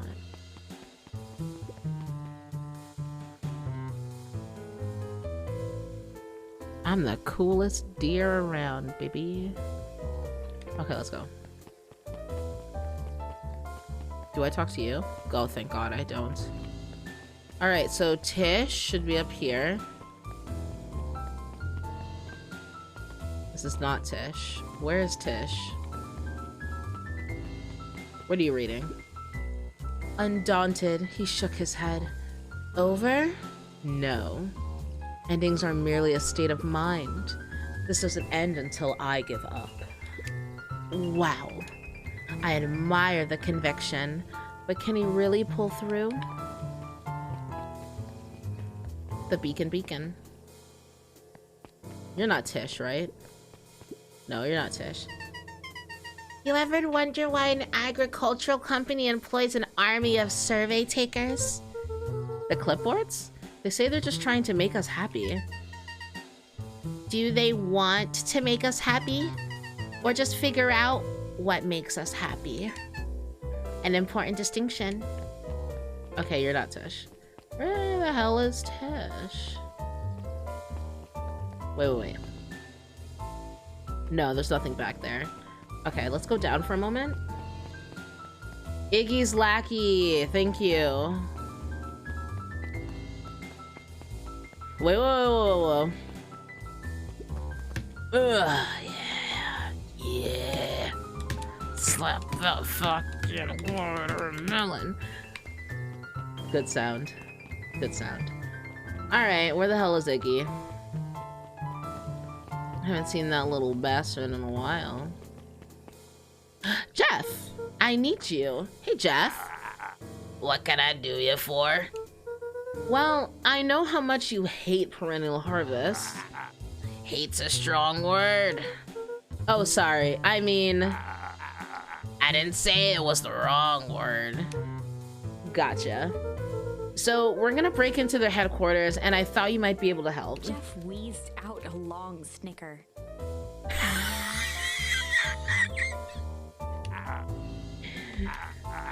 Yeah, see. I knew you kids were alright.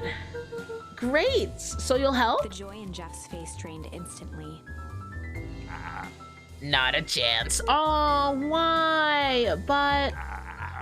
Give me one good reason I should risk my hide aiding and abetting you rascals. Looking into the sullen eyes of his would-be accomplice, Luca blurted out the first word that came to mind. Oh, shit. Junk. Yeah, what of it? You love junk. Sonny, I've got more junk than a king has copper. Ain't interested. Fuck. Nope, we're doing this again. Closed down about a year ago. The effects of the foul harvest stretched wide. When there are no crops in the field, tractors don't need fixing. No, please. Luca wasn't ready to give up so easily. He shouted out again. Crooked. They're crooked. Crooked. Gah, they're all crooks. Like cockroaches. Stamp one out and another comes scurrying along to take its place. Are you serious? Fight then. Fight. I've done enough fighting for one lifetime, and more than my share of losing. Alright, I'm just gonna say shit then. Time's come to hang up the gloves. You work with me here, junk. Sorry, shit. Yeah, it's all shit. I still ain't helping. Ain't that some shit?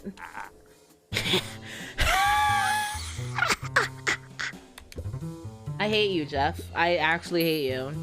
Hide, then. Jeff's brow perked up. Are you serious? That's what gets you interested? Hide? What'd you say? What'd you just say to me? Go ahead and hide then. Sensing some traction, Oh shit. Luca carried on with vigor. Let a bunch of kids do what needs to be done. We're not afraid. Jeff's scowl faded with a sigh. Say what you will about old Jeff, and they all do. But you'll never hear him say I hid from nothing. One good stomp of the foot was all Jeff needed to drive his point home. What was it you kids needed? Some sort of disguise. I've got just the thing. And while we're at it, that crate should come in handy. This ain't gonna be free, you know. I'm thinking 5 bags of sour gobs should cover it. Put it on my tab. Luca offered out his open hand to seal the deal. With a firm and dusty grip, Jeff reciprocated. Dusty. Sir, go wash your hands. Done. Swing by first thing in the morning. Alright. Ooh, Nelly. Okay, do I talk to you people? Please no. Please no. Thank God. The first option the whole time. I know, it was bullshit. I wouldn't have Like, obviously, I chose it fucking last. Oh my god, do you see that fat bird up there? Oh, he's so cute. I never saw him this whole time. Right next to Nuncreed's store name. He's got a little nest. He's so flat. Okay, let's go. Is there a cup of tea up there? You know, fuck it, I'm going. I'm going. Yo, what up? Hey, Tish, look who it is. Luca, are you here to try to tickle us to death again? I mean, it worked the first time. Look, just hear me out. Iggy raised an eyebrow suspiciously. We're listening. Iggy, I know we've both been giant bags of shit.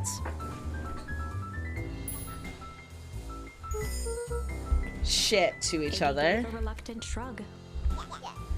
You're not wrong. But lately, life has been kinda... strange? Strange, you know? Iggy considered the point. Things have been weird around here. So I'm offering a truce and asking for your help. What do you say we... pull our hostilities, at least for now? Pull? We don't pull away from nothing. Buzz off. Fuck me. Are you serious, you little shit asshole cocksucker? He knew they'd need Iggy and Tish to pull this. He tried again. Shit. Iggy gave a reluctant. Strange. Is it still gonna be the first option again? What do you say we hide? Break? Can we just break our hostilities? At least for now? We do like breaking things. Even if a truce means less, breaking things. What if I told you there was a way to have a truce and break stuff? Go on. I need you to cause a distraction so I can sneak into Perennial Harvest HQ. A wild-eyed grin spread across Iggy's face. My, Luca Van Horn, I'm impressed. And after this is all done, maybe you and Tish can come hang out at the treehouse sometime? He remembered somehow. He shouldn't have, actually. But that's what he's always wanted. Oh. Iggy glanced over to Tish, who nodded in agreement. They like the idea. Fine. But not because we want to see your crappy treehouse. We just like to cause chaos. I don't, can you not? Was off. Okay, I mean, whatever, fuck it. It works. If it works, it works. Just don't, you know, break our treehouse. Did you hear that, Tish? Iggy gazed up at Tish with a smile. He invited us to hang out at the A treehouse. little tear ran down Tish's cheek. Oh no, that's too sweet.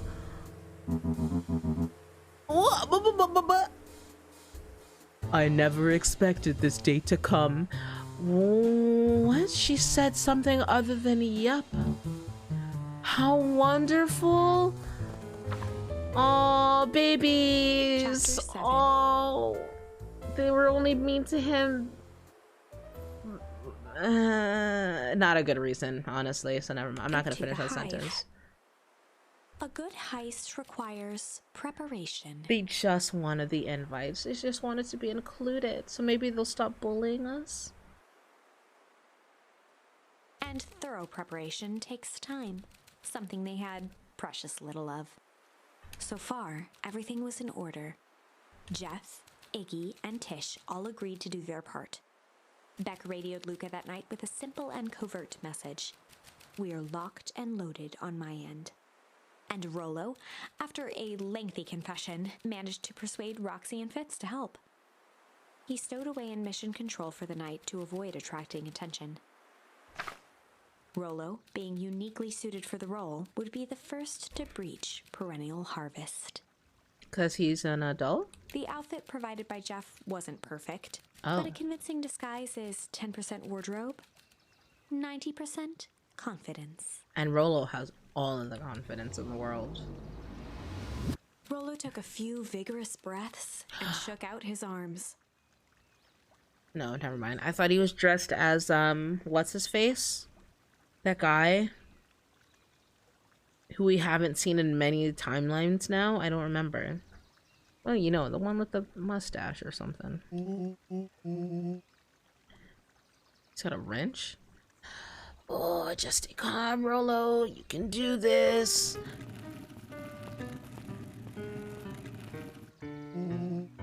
Got your delivery here. A delivery? I don't have anything in my notes about a delivery. One moment.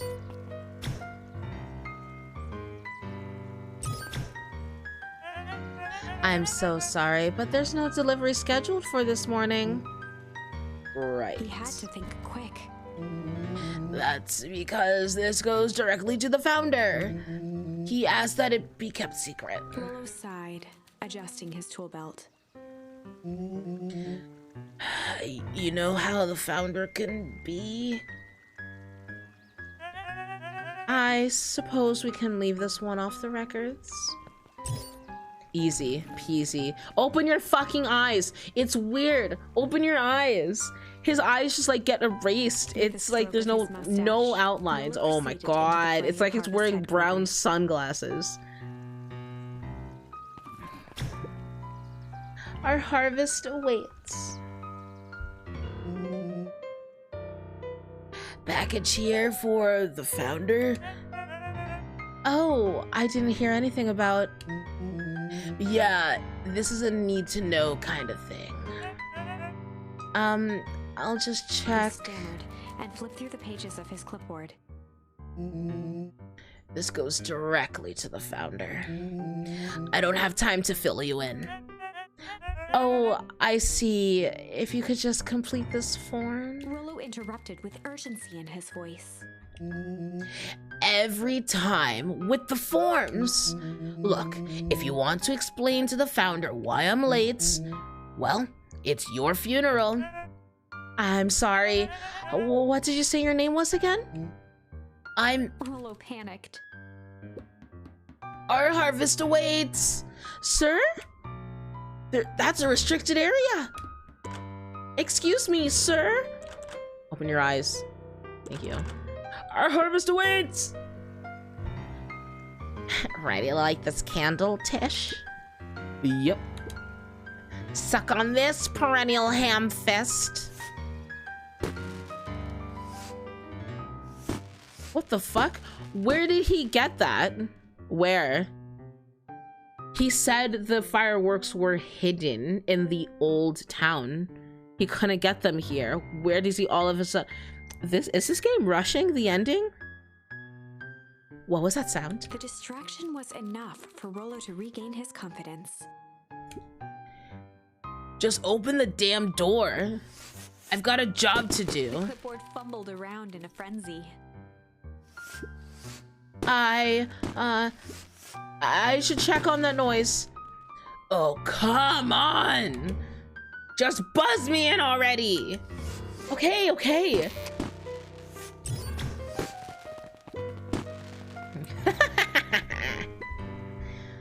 Oh, that was close. Yeah, what up? Our harvest awaits? Hey, I figured when in doubt, stick with the classics. Well, that was a close one, but you pulled it off. Nice work, Rollo. All right, everyone knows what to do? Yep, deep engineering is to the north. I'll go with Beck, in case she needs some muscle. I'll head east of the founder's office. You two be safe. Okay. Really, we're just, Wait, which door did we come in to? Ooh, water. That's odd. There's not even any cups for the water. Wait, quick question. What happens if I go this way? Beck and Rollo have that covered. Okay, fine. Look at us going and... I hate this. It's already a maze. I hate this. Do I just go through every door with a mat?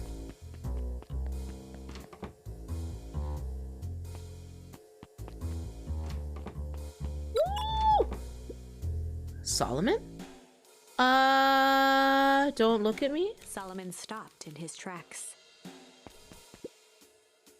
Luca? What are you doing here? It's a long story. Fuck. Are you okay? A veneer of confusion flashed across Solomon's face. His words rushed out dramatically. No, I am certainly not okay. Some strange people grabbed me and... Were they in hazmat suits? Luca, I need you to shut the fuck up right now. Yes, how did you know? Luca, shut your goddamn mouth. They brought me here and locked me up, and when they were distracted, I ran. Dang. Okay, you should stick with me. We've got a plan. No, Luca. Luca, Solomon's baby. facade briefly faltered. We? Yeah, Rollo and Beck are headed to deep engineering. Thank heavens you found me. We've got to get out of here. God damn it, motherfucker. We can't just leave yet. But they'll catch us again. I've got to do something first. When you were running, did you happen to see a door marked Founder? Founder? Why are we looking for him? I'm not. I just need to get into that office. Now that you mention it, I do think I saw a door that said Founder. It was just down this way. I happened to notice a plaque above the door. Oh, thank God. Yes! Office of the Founder. Knocking comes with consequence. Oh, here it is.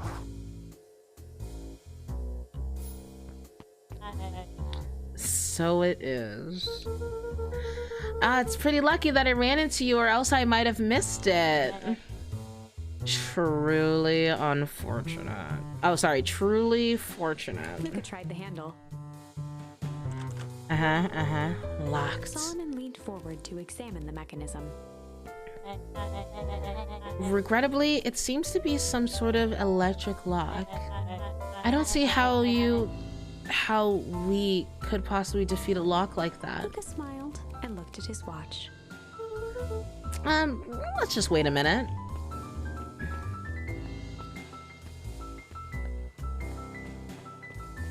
Electric lock, meet fist, shotgun. Wow, mama. Straight up came in with the shovel and busted some shit. I love that. I don't know what sort of funny business you're up to, but I like it. She mimed a quick hat tip and ambled off with a whistle. Howdy. Good afternoon. The light on the keypad changed from red to green. Shotgun, I'm sorry I haven't been able to go to your streams, but every time I get a notification, it's like 4 a.m. And it super reminds me that we're on different sides of the world. But just know that I'm there in spirit.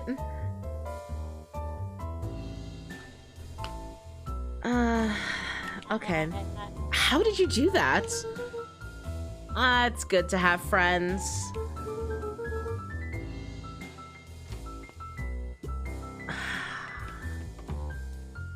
Oh, here we go. Luca switched on his Here we walkie-talkie. freaking go. Oh, in case you don't know why I'm like super frustrated with the situation, it's because we know that the tiny Doberman is the bad guy here. And so it hurts seeing him in this scene where we're, you know, bustling around in his office, but he's lying to us, but I know it's a lie. My character doesn't know that though, and I hate him for it.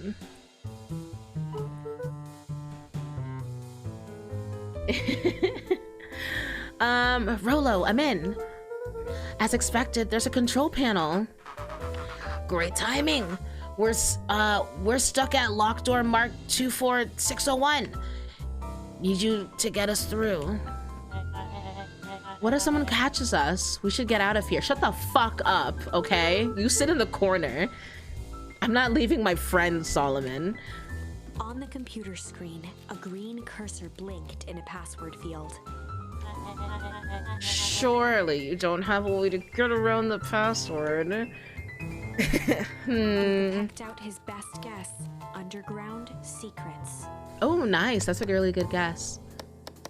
The screen blinked to life. Columns of green numbers glowed on a black background. How did you just guess that? Oh, it's this absurd password Rolo heard when he was down here before. It's funny how someone arrogant enough to call themselves the founder uses such a basic password. LOL to his face! Fuck you, Solomon. Piece of shit. Or they were thinking several moves ahead, not expecting anyone to guess something so simple. These villain types always end up outsmarting themselves. Solomon's jaw clenched into a half smile. Your powers of deduction are impressive as your luck. Luca quickly scanned the columns for number 24601. Rolo, I think this should do it.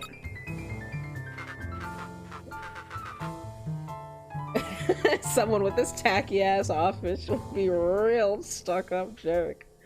Oh god, I wish he said that. Bingo, bingo, doors open. Luca, you never fail to impress. What is that slippery lout even doing down here? We have a friend whose mom is in trouble. We're here to get her out. I see. Luca, I need you to stop talking to this man.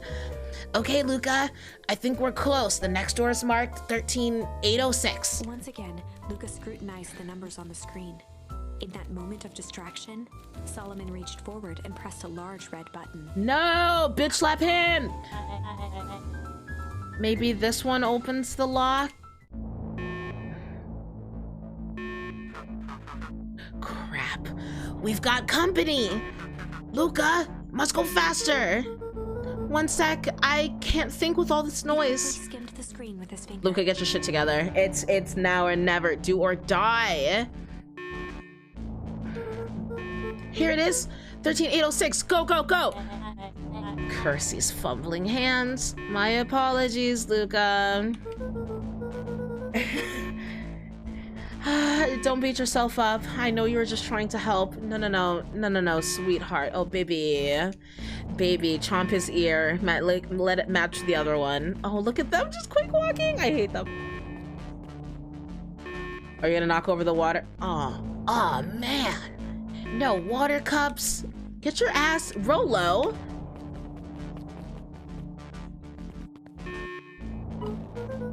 Rolo, are you okay? Rolo, come in. Mr. Kerr approached with a sneer and spoke into his walkie-talkie. You can turn off the alarms. They're With trapped. self-satisfaction, he called into the hallway. That, my dears, is a dead end. Nowhere to run. Rolo, where are you? Are you okay? Yeah, I think we lost him. Making our way back to Nellie's office. Okay, you two rabble-rousers are coming with us. Oh my god, the decoys, it worked. It worked. Nope. Yes! Right in the nuts! I fucking love Roxy. Make a break for it. Did that little shit just kick me? Don't just stand there after them.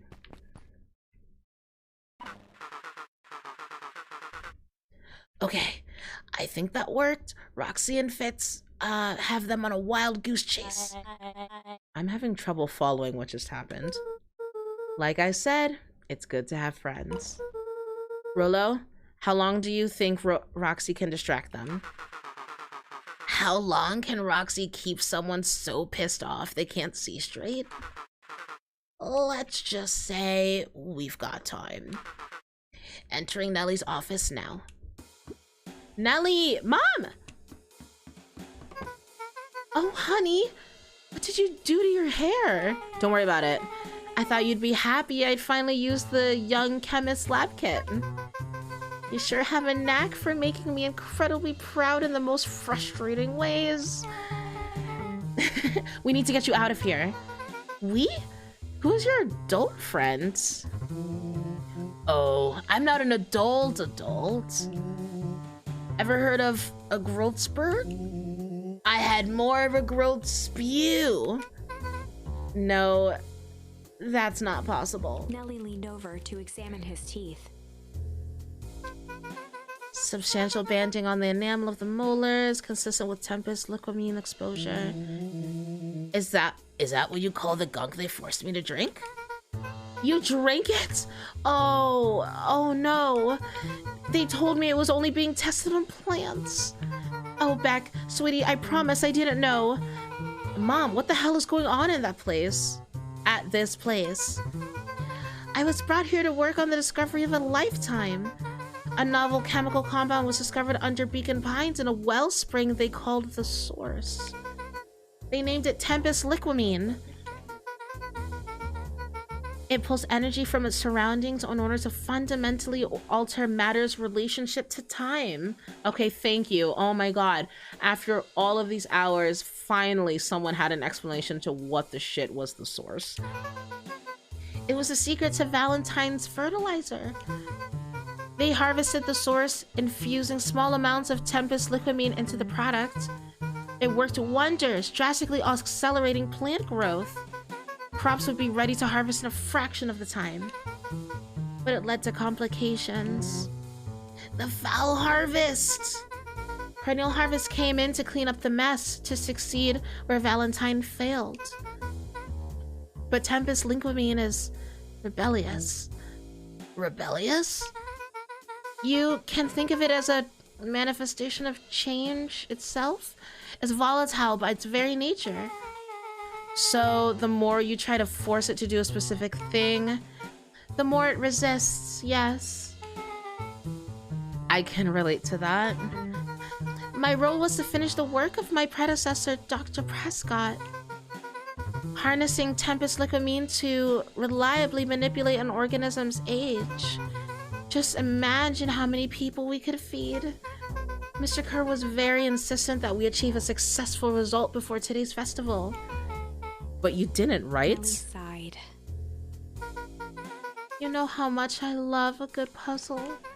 I poured myself into the problem. It wasn't long until I discovered oddities in Dr. Prescott's notes. Oddities? They contained obvious errors, mistakes that someone of his reputation would never make. Dr. Prescott, he covered shit up on purpose. So they wouldn't find out. Good guy, and he got killed for it. So I fixed them and now I get to replace my entire wardrobe. I really am truly sorry. Meh, those clothes were all hand-me-downs anyway. It sounds like Dr. Prescott figured it out, got cold feet, and intentionally sabotaged his own work. I had considered that possibility, sent a letter asking him to clarify his thinking. Mom, Dr. Prescott is dead. Kerr had him killed. What? I overheard them talking about it on the radio. It's why we gotta get you out of here. I just... Like, now? Wait! The vial! I finally solved the chemical equation allowing direct control of aging. Mr. Kerr picked it up just before you came. All the more reason we gotta hightail it. Luca! We've got Dr. Modwell heading your way now. Roger that. Be careful. Alright, everything's on track. And what is your plan for escape? We'll go over everything when they get here. In the meantime, maybe we can dig up some more info. Oh, Luca. It looks like the founder was helping Kerr plan the festival. Oh, why would such a secretive leader be obsessed with a party? Only time will tell. Luca held his hand up to the ashtray. Still warm. He must have been in here recently. Oh boy. Oh man, oh god. I'm really sorry you got dragged into this mess, Solomon. You needn't worry about me. Well, I feel bad either way. We're gonna get you out of this, I promise. With a subtle, quivering lip, a smile crawled across Solomon's face. Oh man, oh god. Oh jeez Louises. Malice 80 proof whiskey. A hard drink for a hard man. Wow, even this alcohol is arrogant. Please tell me you said that loud enough for him to hear it. Solomon muttered inaudibly. I should just smother you right now. What's that? I said I shouldn't bother you right now. Don't be silly, you're no bother at all. Luca tugged on each of the cabinets. Dang, this must be the good stuff. They're all locked. Perhaps he's not as careless as you suspected. Let's see what else this bad boy has on it. Security system, time card logs, payroll. You know, for being so evil, this guy sure is boring. Solomon once again muttered under his breath. Oops. Just you wait. Huh? Oh, nothing. They heard the trampling of frantic footsteps from the hallway. Lock it, lock it, lock it! Locked. That was close. When we left Nellie's office, it was swarming with clipboards. We barely got away. Did they follow you? Oh, Rolo. Before we started tossing blame around, is it possible someone ordered a pizza? We'd love to hear your thoughts. Definitely not pizza. What now? Don't look at me. I'm officially retiring from the heisting business. We're so sorry for the inconvenience. We just have a few quick questions. Just let me think. Can someone watch the door? Of course. Oh, this motherfucker. Don't you dare. Everyone else huddle up. Oops. Mother cocksucking asshole. How did he... I locked the door from the console. How did he just open it with his hands? I think this little caper has gone on long enough. Solomon, no! Hush now, child. The adults are speaking. Dr. Modeville, a brief reintroduction is in order. We've never met in person, but we have corresponded. You see, it was I who hired you. Solomon, the pathetic orphan child. The powerful and enigmatic founder. Sharper, the fallen progenitor who created this town. Perennial harvest, Valentine fertilizer, all connected by a single thread. Yours truly. But that's... Her eyes searched the floor in thought.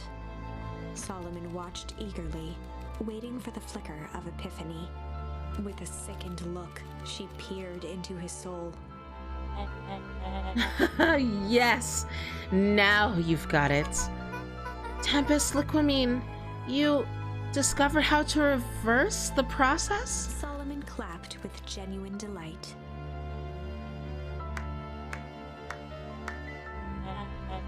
Very good, Dr. Modeville. Very good. Though the discovery wasn't intentional. Solomon glanced down, examining his youthful form.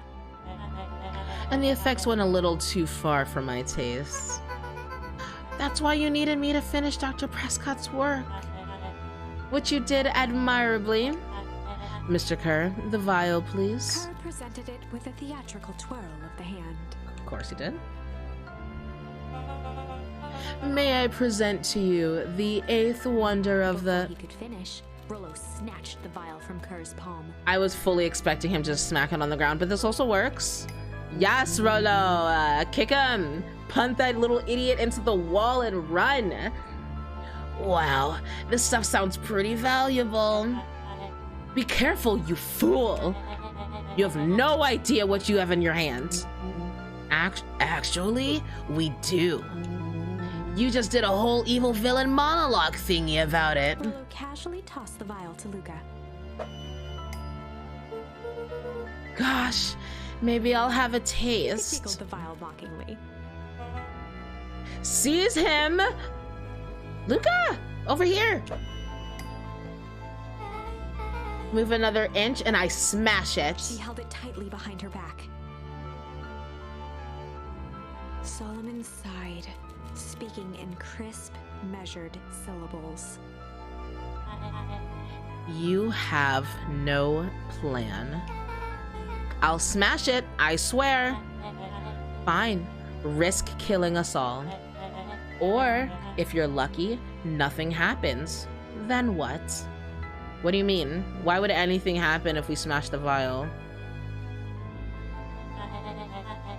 We capture you and grant you much less leniency. He pursed his lips with feigned sincerity. But I give you my word, if you hand it over now, none of you will be A harmed. deep uncertainty washed over Beck. Nah, he's a fucking liar. Don't believe him, Beck. You're a smart girl, Beck. But there's no shame in being outwitted by someone smarter than you. We both know there is only one way to end this. She looked to Nellie shakily. With a dispirited nod, Nellie sighed in defeat. Beck slowly approached Solomon. That's a good girl. Beck, don't do it! We can't trust that jerk! I'm sorry. He's right. With apprehension, Beck conceded. Beck, you were very easy. You were very, very easy. Are you serious, Beck? Solomon pocketed the vial and brushed off his shoulder with a sharp flick. Mr. Kerr, you've allowed yourself to be humiliated by a group of children. Report to my office tomorrow for a performance review. The blood drained from Kerr's face. Of course, sir. But first, you have a speech to make. Trot out there and give me the introduction I deserve.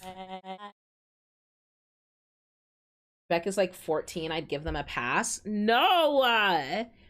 She went all of this way being defiant until now?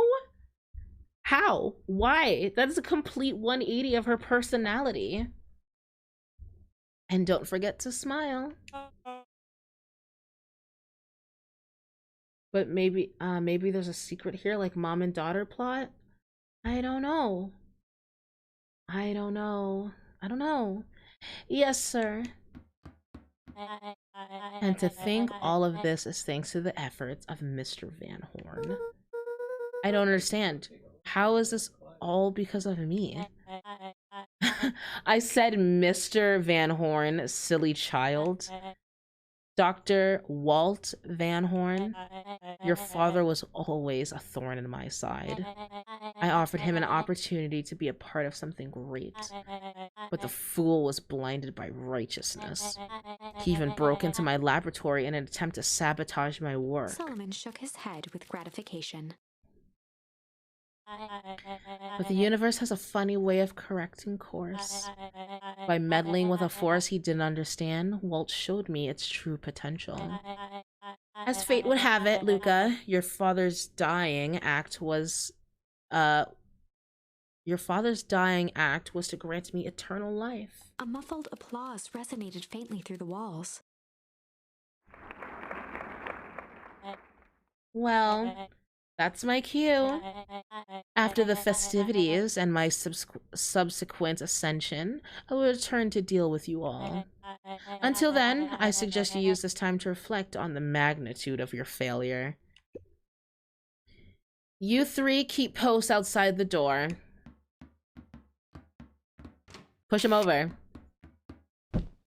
Now it's locked? Bullshit. The control panel's right there. Well, crap. Literally control panel right behind you. Literally. What do you got going on? Staring at the floor, deep in thought. Sorry, Luca. Give me a minute to calm my mind. Beck, explain. Hey. I'm sorry, Luca. I did what I had to do. I know. It's just... we were so close. I've got a feeling that eventually Solomon will get what's coming to him. I don't know, guys. It's not sounding like Beck has anything up her sleeve. Time wounds all heal. Time wounds all heals. Okay. Well, time seems like less of an issue for him now. I can't believe Beck sold us out like that. I'm not sure she had any other choice. So what now? What's the plan? I don't have one. Of course you do. You always have a plan. Rollo, you just need some time. Rollo, it's over. We lost. Oh, here we go. You better have something fucking amazing up that sleeve of yours. Luca, there's something you should know. After Mr. Kerr locked me in that office, I had nothing but time and curiosity. I poked around a bit, hoping to find a means of escape, but I found something else. A note hidden in a false drawer. What sort of note? Dr. Prescott must have sensed his time at Perennial Harvest was growing short, so he left behind a letter with the hope it would be found by his successor. It was a confession of sorts. He left it for me, but its contents... Luca, I think they were meant for you. Why? What did it say? It was about an incident with your mother. Dr. Prescott found her in his lab with a stolen keycard. There was an accident. She had been exposed to extreme amounts of Limpus liquamine. The color dropped from Tempest Luca's face. liquamine. She survived. Dr. Prescott decided to help her recover. He no longer trusted Perennial Harvest, so he kept her whereabouts a secret. Over time, your mother led him to reconsider the purpose of scientific discovery. Science is often at the vanguard of change, but that doesn't mean it's always right. He realized that no one should have control over something as powerful as time itself. I now believe that's why he began to intentionally sabotage his own work. And it cost him his life. That's a reasonable conclusion. Luca was overwhelmed with emotion. But if she's alive, where has she been? Where is she now? A sudden explosion sounded from the hull. What the fuck? What? Chapter 8. Yeah, you heard. Yeah. Comeuppance. That was def wrong. I mean, they like spelled it differently, so I think they meant to. Well, obviously they meant to say it. So Ears still ringing. Still Gran weird. picked herself up off the ground. Oh, what? She's exploding things? Through the dust and smoke, she looked over to see Mrs. Fratelli I helping mean, Hiram Tolliver Mom. to his feet. She'd had to beg, borrow, and steal to acquire those explosives. How many nights had she spent visualizing how she'd use them to make things right? And now, her one shot at destroying the source, that damned hole that swallowed so much of her life, was gone. Traded for this jagged hole in a wall and a foolhardy shot at rescuing Rollo. With Fratelli and Tolliver at her side, she stepped through. It was a strange feeling. The last time she'd How did she know I was this maze here? of hallways, it was in a different body. Oh, I guess literally everyone else who was on the outside. They quickly rounded a corner to find a group of clipboards guarding a door. Something worth guarding is probably something worth seeing. She leapt forward, brandishing her cane. If her last chance at vengeance for things lost was truly gone, she would just have to fight to keep what she still had.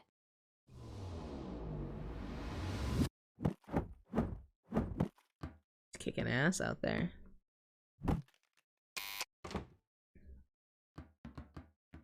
Yo, what up? Gran, what are you doing here? Luca, what are you doing here? We're here to save Nellie. We're here to save Rolo. Hey, Mrs. Luca's Gran. That's awful nice of you. But I'm fine. Oh no. What did they... Gran, there's no time to explain. We have to go now. Come on, everyone. We've got a party to crash. They made their way out from deep within Perennial Harvest. Now we're doing this again? Just as Solomon finished up his speech.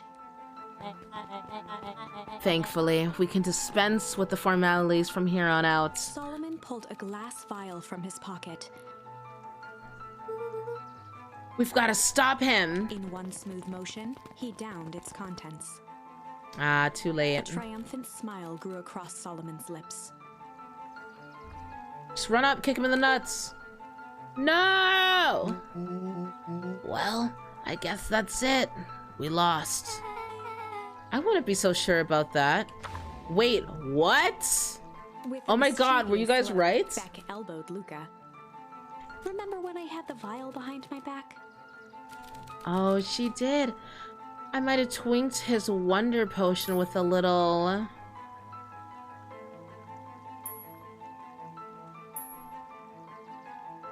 malice? I might have tweaked his wonder potion with a little malice. I didn't want to say change because it's so predictable. The whiskey oh, right, it was called Malice. The whiskey from his office? Yup, dude had an unfinished glass on his desk. Figured his grow juice could use a little hair off the dog. You can all call me Sharper His Valentine. body and face began to contort and expand as he disappeared into a belching green mist.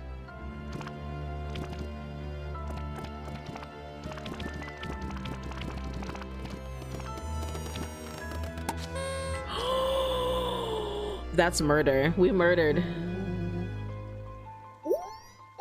Now that's what I call 80 proof whiskey. Damn, dude. Oh, achievement. Pop goes the weasel. Oh my god. The crowd gazed in stunned silence at the now empty stage. Oh shit. I mean, problem solved, right? The quiet was broken when William Kerr sprinted off stage and into the distance. He was never seen around Beacon Pines or anywhere else for that matter. That was the best ending in my book. Watching the silhouette of Kerr disappear over the horizon, Luca began to laugh. First, a low chuckle that became uncontrolled, heaving laughter.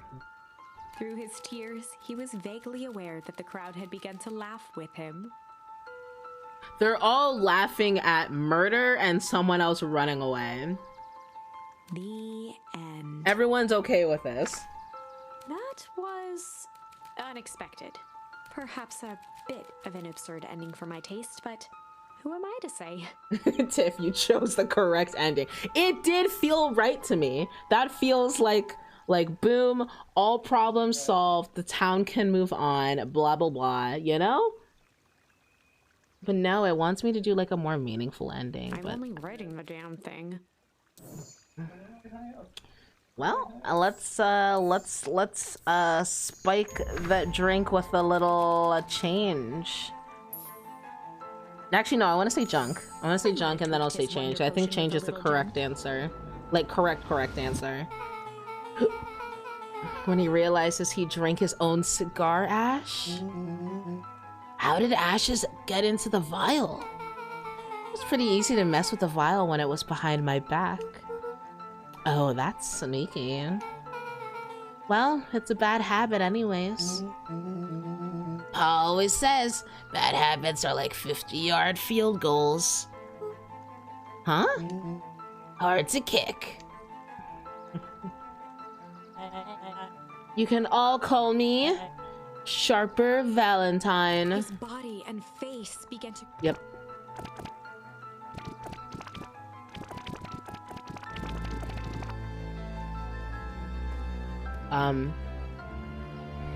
Oh my god. Dude, he just got snapped away. Well, that's one way to kick a bad habit.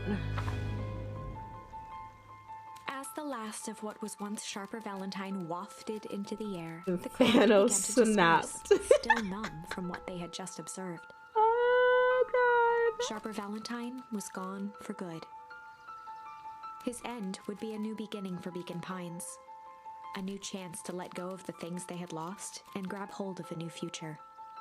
The end. Well, I'd be lying if I said that wasn't a bit gratifying. I mean, the first one felt good. It had pretty confetti. I don't know. If that feels to you like a good note to end on, I won't stand in your way. All right, time to do change.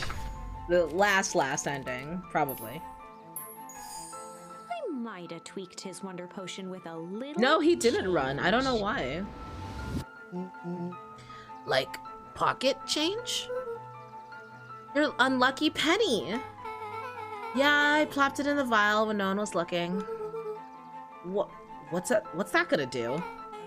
No idea. That's the beauty of science. Now we observe. His body and face began to contort.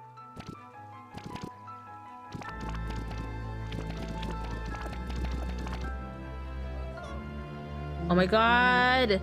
He turned into a babbling baby!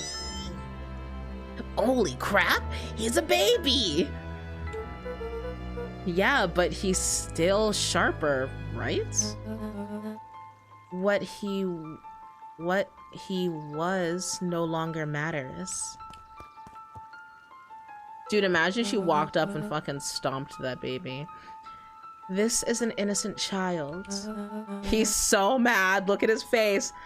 I apologize for all the harm my father has caused you. Eris awkwardly cradled the squirming child. She looked to her brother, her voice shaking with uncertainty. Augustus, what do we do? We do what Valentines always do. What must be done? I'll hurry home and prepare a crib for father, or young Sharper. That would be a great help. Thank you. She looked back down at the infant with equal parts kindness and terror in her eyes. With a shake of her head, Eris addressed the crowd with a stern scowl. Okay, everyone. The show is over. You may leave now. Epilogue. Beacon Pines' coldest summer on record came and went without much fanfare. Folks shared what they had, and none were left wanting. The new school year was ushered in by the falling leaves of autumn. After everything Luca, Rollo, and Beck had been through, middle school was bearable. The chill of winter didn't seem to bother people much. They kindled a hope for a better future in their hearts. When spring arrived, farmers planted their crops with a sense of joy and optimism. And as the dawn of the first day of summer came again, its light slowly spread through the shallow valley. It crept over the town square, across the river, past the neglected welcome sign, and came to rest on a young boy sleeping at dawn. His mind at peace, knowing he is here for a reason. Wait, in this timeline, did he ever find out that Gran is mom? Was he told?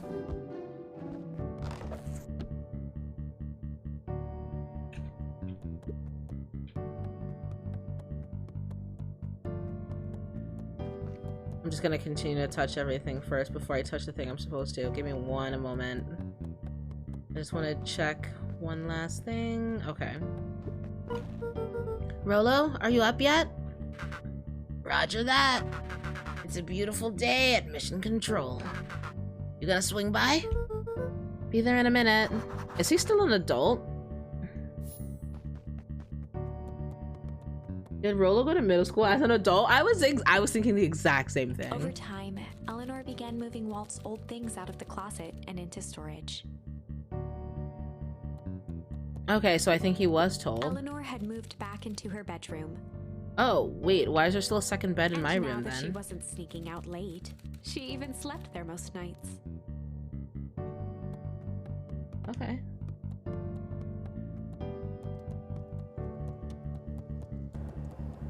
Nope.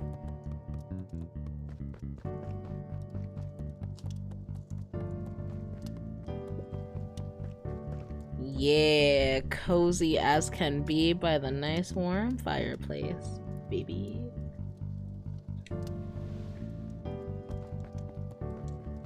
Okay.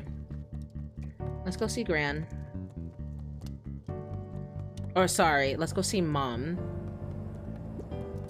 Right after I turn that on. Oh, the fridge is still open. Good job. Mom, I'm ready to go now. You go on without me. I'll meet you there. I've got a batch of jam to finish jarring. It's funny. I only started making jam as a way to send messages without anyone noticing. But now, I enjoy it. Okay, thanks, Mama. I just want to hit up the backyard real fast, Mama.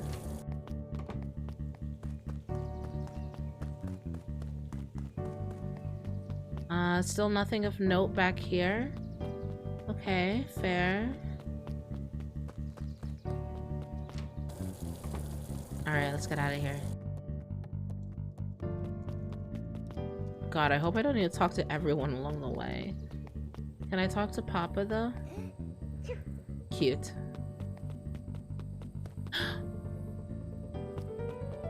Oh?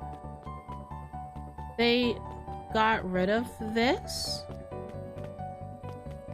Okay.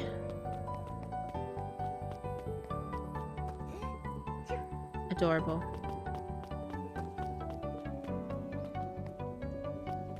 Oh, hey. I hear you and Rolo have big plans for that little treehouse. Yeah, it started getting crowded after we revoked the max capacity 1 Rolo 1 Luca rule. So we decided to expand it. But at least we've got some help with that. How's the internship at Nelly and Alana's shop going? It's been great. I'm hoping it helps me get into the School of Agriculture up at State. Also, Nelly said she'd write a letter of recommendation, which would be huge. I just can't help but worry about leaving Rolo. He's grown up so fast, but still my little brother. Yeah, well, he had a heck of a growth spurt. I don't just mean grown, literally. This morning he was up and finished his chores before I even had breakfast. Well, some of that might be his excitement about the treehouse renovations. Don't tell him this, cause it'll go to his head, but I'm really proud of that little punk. I'm sure he feels the same way, but he's just too dang proud to tell you. I know. Look at these little trees. They're growing. They're looking nice. You're doing great, Roxy. Can I go this way? Nope. Wait, so like they were able to make another serum if Mama is still Granny? Yes. Yeah, I think they found out the serum by accident when Granny broke it. Well, when Eleanor broke into the lab the first time and Dr. Dead Guy, you know, helped her and whatnot and hid her. You know? Does that make sense? And then after that, Nelly, and then that Dr. Dead Guy, he like, you know, ruined his own equations and stuff. But then Nelly fixed it and she made the other vial.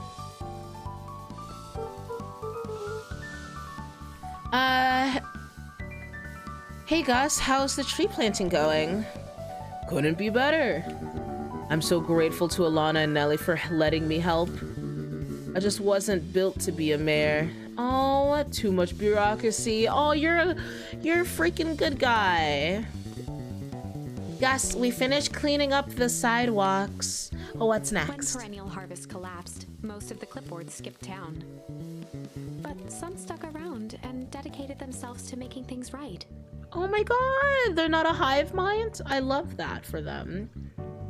Anyone with a knack for arts can help paint the new offices. You can count on us. Well, it looks like you really found your calling. I never really felt comfortable telling people what to do. Now, this right here? This is something I can be proud of. Slow and dirty harvest.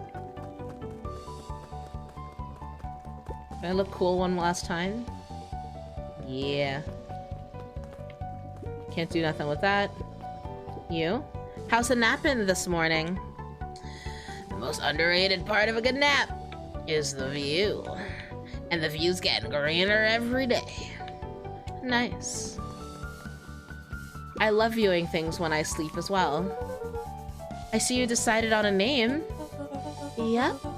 We had to clear out all the old stuff before putting on the final touch. Slow and Dirty Harvest is now official. I like it. It was actually Nellie's idea. There's still so much work to do, and the name serves as a reminder. Just because progress is important doesn't mean change should happen fast. In fact, I've learned that the more you care about something, the more important it is to take things slow. Our motto is, go slow and fix things. Amen to that. Can I go in there? Nope. I better not dilly-dally. Gotta get to the treehouse. Okay, fine. Oh wait, hold on. I gotta snooze this ad before it starts. We're about to hit the end. I'll tap. There we go. Don't want that ad running for you guys while we do this. Oh no, did I not find everything? Do you have more things to say? Luca, get this. I managed to reel in an actual fish this morning. Seriously? I'm sorry, where are we just spawning fish from? Yeah, and honest to goodness, flip-flopping, swim-swamming fish! I don't think I've ever caught an actual fish here. Been at least 7 years since I caught one. I say it's a good omen. What'd you do with the fish? Oh, I released it back into the pond. I'm hoping to catch it again tomorrow. You're gonna kill that fish accidentally. Papa. Papa, I don't know if I have any more charms, Papa. I don't have any more charms, Papa. Luca placed a sinker. Sometimes. Oh no. Oh no. I'm surprised it's still letting me catch something.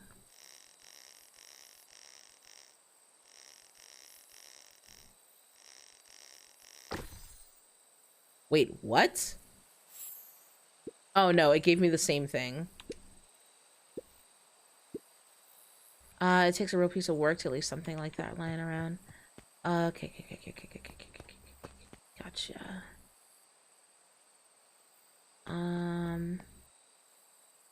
Right, it did. I caught that before, right? Like, I'm not losing my mind. All of this stuff was already here, and then they, like, disappeared it. Oh, let me try one more time, because I think I'm... Luca gently baited it. Good first. Let me see. Does something go missing when I catch something?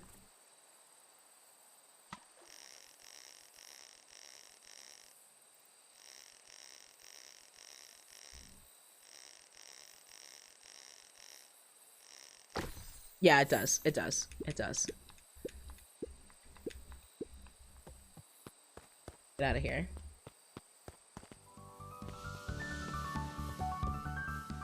Oh, look, they're all helping. A little higher. Yep. A little lower. Yep. A little higher. Yep. I'm telling ya, the angle isn't the issue. We need more power to the radio. Luca, there you are.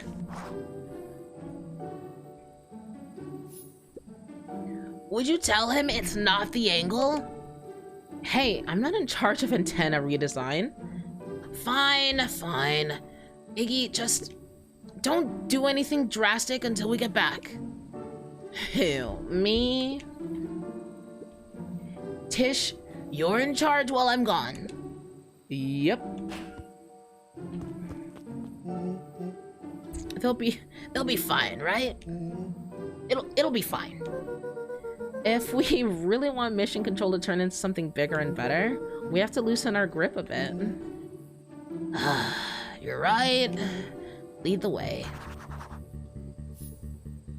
Oh, we're going all the way to Beck's house now? Jesus. Can I talk to you? Nope. Okay. Can I go up the ladder? Oh, I can. I want to relax in every fucking bed I can. The ball is still over there. No, get out of there. Nothing there. Can't touch anything else, really. Alright. We'll leave.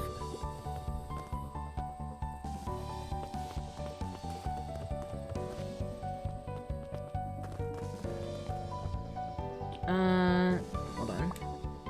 Hold on. There we go. I couldn't see my chat for a second. What was the interaction on the table?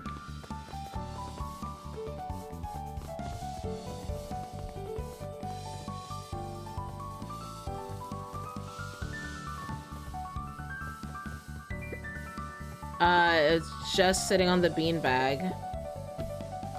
And then there's closing and opening this hatch. Yeah, I think that's it. Nope, okay, open it. Oh my god. Why did I click it again? There we go.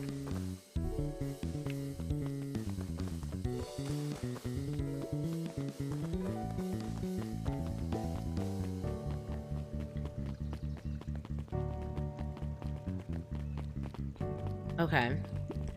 Yo, what's up? So mad. Young Mr. Van Horn.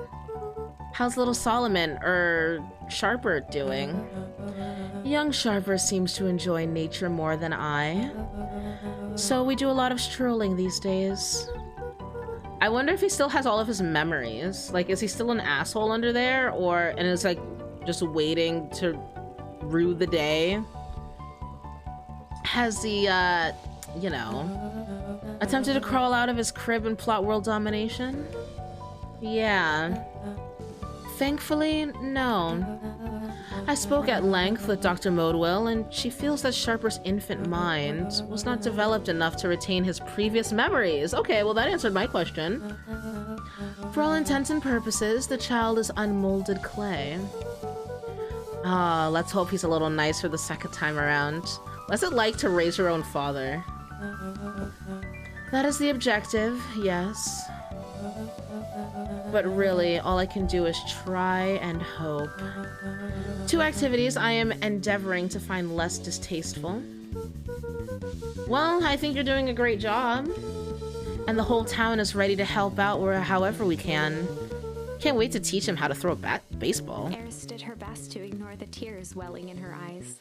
Oh, that would be acceptable. Oh my god. How did such an evil man raise such sweet children? What's today's news that needs knowing? I'll give you tomorrow's headline today.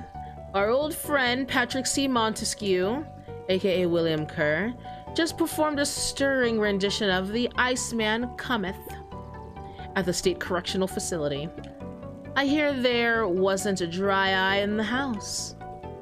Well, I guess he has plenty of time to work on his craft. Oh shit, he went to jail? Oh damn, hot diggity. And what are you reading? He looked to his friends with a thankful smile. After everything that could have gone wrong, everything that did go wrong, we made it. The end. Closing her eyes, Miss Hatch took a deep, relaxing breath. Oh my god, we finished her book?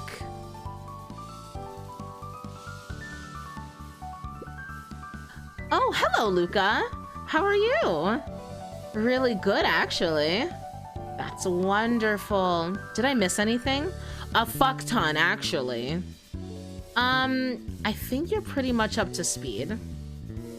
Man, she was lost in her own little world. Must be nice to be ignorant. She had no idea what was happening. Was she not at any of the festivals in any of the timelines? I don't think she was. I think she was just chilling with her book. Luca, did you want a biscotti? On the house? I don't really have time. Dario, you gotta come and see this. I finally did it. I pulled the perfect espresso. Aw, Lumi. I didn't know better. I would think you're proud of something. As if. No. It's too late. You are now officially a person that cares.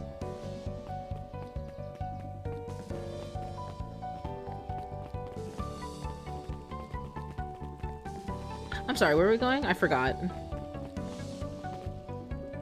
Let's talk to you. And I think... Oh, the diner's open. I'm glad you swung by. More follow-up questions for your story? Nope, I got everything I need. Thanks again for that.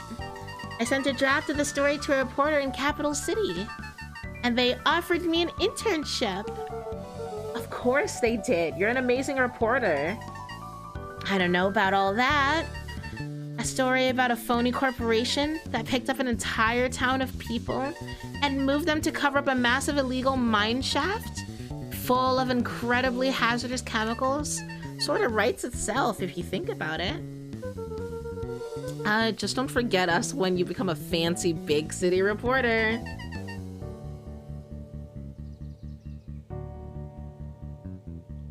Capital City isn't that far away. Nat? What about Nat? What's their story? I'm gonna have to come back from time to time to check in and see what sort of new trouble you've gotten yourself into. Sorry to disappoint, but my adventuring days are over. Ha! We both know that's not true. What makes you say that? Call it a reporter's intuition. Diner. Oh, hello. There's the third one. I cannot talk to you. And you? Mrs. Fratelli glowed with a carefree smile. Is that your suitcase? That is 2 weeks of unencumbered tranquility. Excuse me? Would you be so kind as to take my order?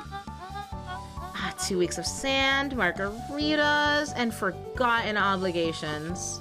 Excuse me, miss? I'd love to place an order. Mrs. Fratelli sighed with a zen-like calm.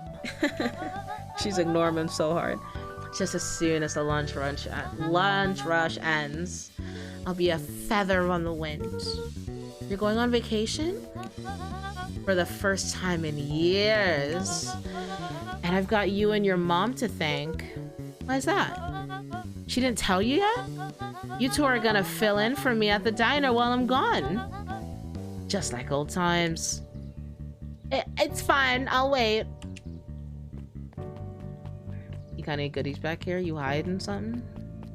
You hiding things from me back here? How about up here? You got some boxes. Can I have those boxes? Some trash? Nothing at all? Fine.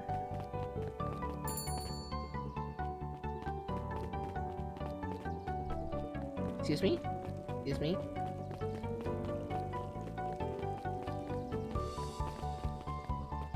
Oh, let's go inside the library first. Oh my god, everyone's in Over here. the school year, Kato and Bert had become close friends.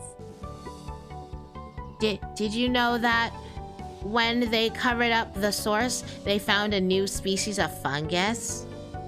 Yep, and they are studying it in new labs. Did you know that Beacon Pines is now the smallest town in the country? Yep, close to the population before Perennial Harvest moved in. It typically went on like this for quite some time. Alright, done with that. Not touching that. I can't believe it's over. Yeah, the town's really starting to turn a new leaf.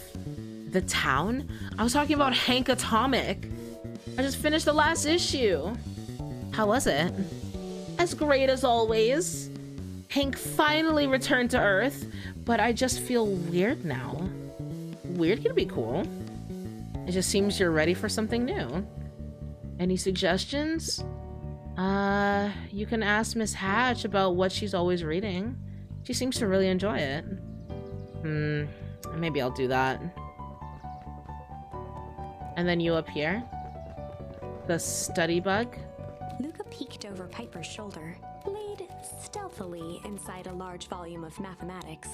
She's not studying? The first issue of Hank Atomic. Oh, you little sneak.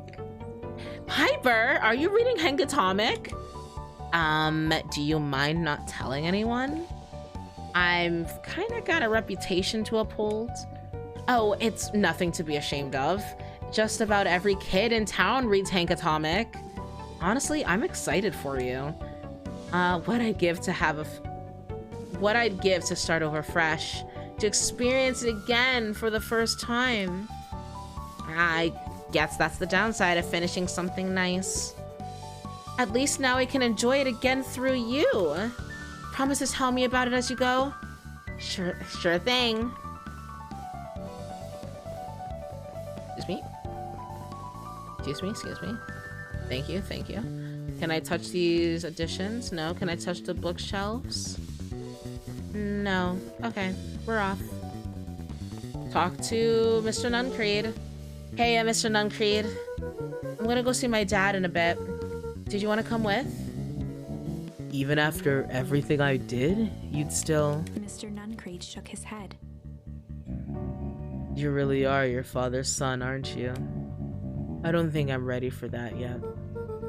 Well, you're always invited. I bet he'd love to hear from you. I'll visit Walt in my own time. You run along now. Yes, Luca's a boy. I should have said that earlier. I'm sorry. Oh my god. There's more of them now. What? There used to be 3. Man, she's really laying them out. With perennial harvest gone, the transportation tubes were left unused. Come one, come all. No one too big, no one too small. For Jeff's wild ride. Maybe not completely unused. Just one piece of candy for the ride of your life. Who's next? Me. Okay. Oh, it's you, the bug kid. Guess what? Yesterday I saw a Dynastis Titius. And that's good? It's great! I haven't spotted one of those in years. At this rate, Beacon Pines is gonna become the bug capital of this country. You betcha. Oh, we're going to Beck's. Okay, I'm gonna go this way though. Ah, memories. Remember when we used to throw mushrooms at that? I want to go this way. Just kidding, I can't. I want to go this way. Also, just kidding, I can't. I want to go back down. And then back down again. And then this way.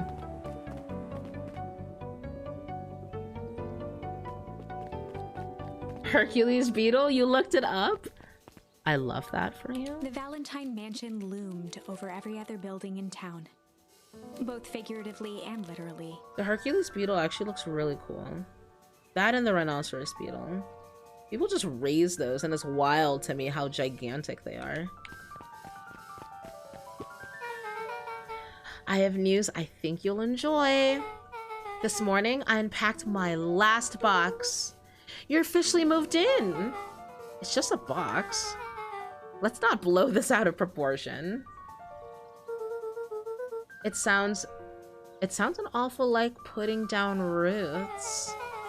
I guess I decided this place is root-worthy. You're gonna be stuck with me for the foreseeable future. I do have to warn you, most years aren't going to be as interesting as this one. I think I'll manage. Ready? Before we go, there's a bit of a surprise. Oh. Are we gonna fix Rolo? What's the surprise? Wait, what is this? That's a tree. Oh, we're giving Dad his tree? My mom's prepared this tree especially for you. Oh, they didn't have to do that. It wasn't just them. Just about the whole town pitched in. We all owe you. It should do okay in the cold of Beacon Pines. And thrive as things warm up. That's perfect. I wonder when it's gonna get warm over there. I mean, they kind of changed the entire climate. Don't know how they did that.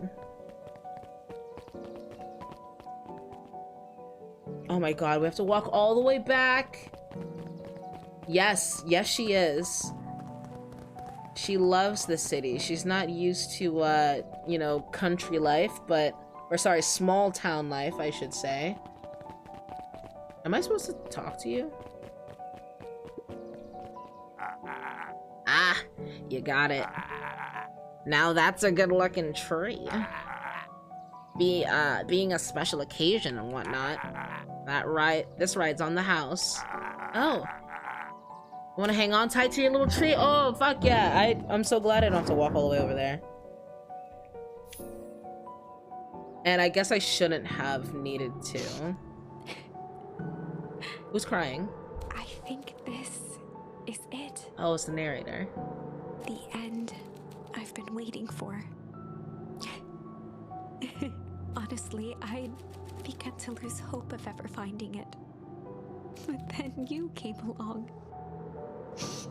I don't know exactly how to thank you. It's hard to explain how much this means to me. It's funny, now that our time together is finally ending. I'm at a loss for words. Let's just watch the end together.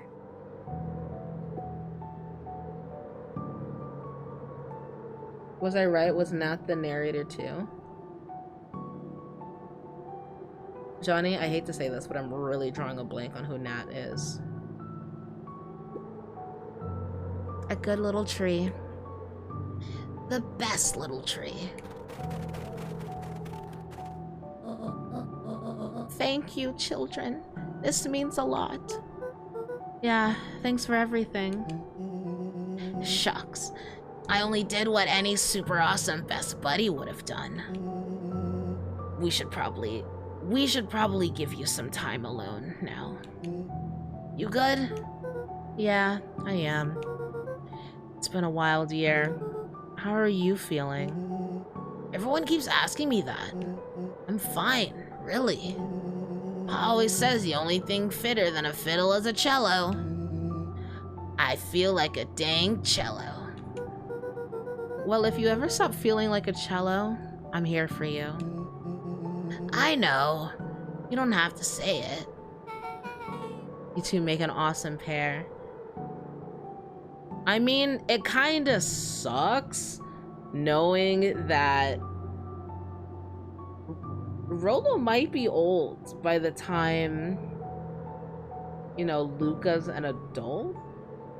And Rolo's definitely going to die before Luca, which is sad, honestly, because they were both 12, and now there's like 12 and 20. I guess it's just a 6 years difference, so maybe not. Oh my god, I can't fucking count. I can't talk. 8-year difference. No one come for me. I fixed it immediately, okay? I can hear you typing, Johnny. Just put your fingers down. Excuse me? We're a trio now. Yep. Thanks. There's just one thing missing now that you're part of our group. Missing? Let me tell you a little story about a man named Hank Atomic. Oh, God. I won't be long. We'll We'll be waiting for you back at the phone booth. Really? Okay, all the way back there? I mean, I guess that's fine. I found the perfect way to start our summer.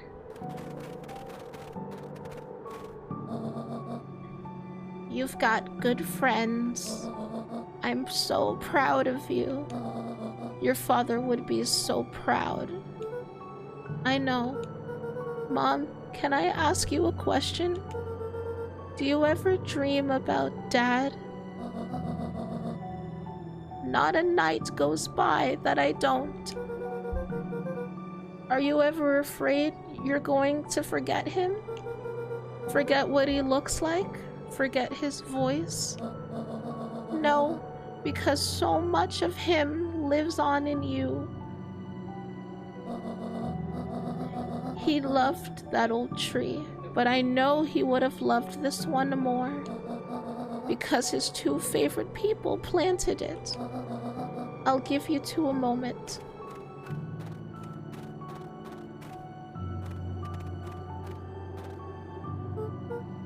Hey, Dad. Dr. Modeville says that over the next few years, this place should warm up, so you won't have to be so cold for much longer. I think I finally understand why you left that night. There were things that you believed in, big things. Those beliefs were the things that made you, you. If you wouldn't have stood up to Sharper, stood up for what you believed in, you wouldn't have been the same person anymore. You had to go, but that didn't mean you loved us any less.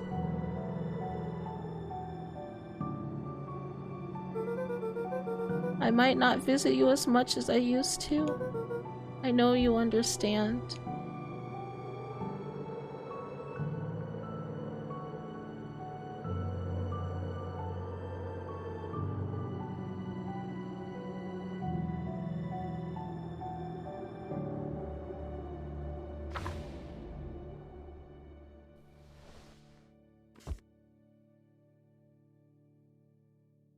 Oh, this was a good game.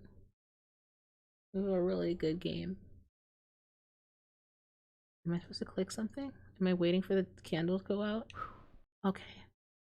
Achievement, close the book. I feel like I'm missing something still.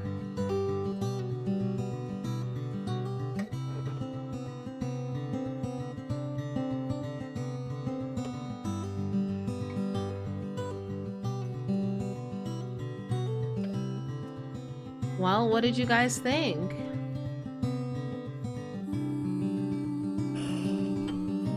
I mean, my voice is freaking dead, but otherwise, she's crying. I'm telling Ash. I did not cry. I was close though. I don't know. I got really invested in this story. Also, this music is loud as hell. Give me one moment. Turn this down for you guys a little bit. It's like almost just as loud. Anyways, I'm not crying. Man, this feels like a night in the woods, but no one's that depressed. Dude, yeah, Night in the Woods. Johnny's playing that, by the way. Johnny, you didn't finish it, right? Not yet, anyway. Yeah, everyone seems really down all the time in that. At least there's a lot of funny moments in this. I don't know. It had a really good way to tell the story. So many timelines. So many... I don't know. Stories left untold and other timelines just kind of end. I like to think that it's like alternate dimensions where just like those are still, you know, Rolo and Luca, but their story just ended differently, you know? Which is probably the intended way to think about it. At least here we got a Thanos snapping and a lovely sentimental tree. I know. Wait, what are all these names? Are these like backers or something? I didn't look. Well, good job everyone in this credit sequence, whatever you did to help contribute into this game. Also, the music was really good too. I don't know, I don't think I can say anything bad about it. There's definitely a couple of things that felt a little bit rushed, and I mentioned them as I saw them. And I don't know, because the whole Rolo thing, that he was just able to escape in that one timeline, but he couldn't do that in the other timelines, even though it kind of suggests that the exact same thing happened in both. So I don't really know why Rolo couldn't have just escaped those other times. Maybe he did and he went to the treehouse and we weren't there because we were somewhere else at the time. I don't know.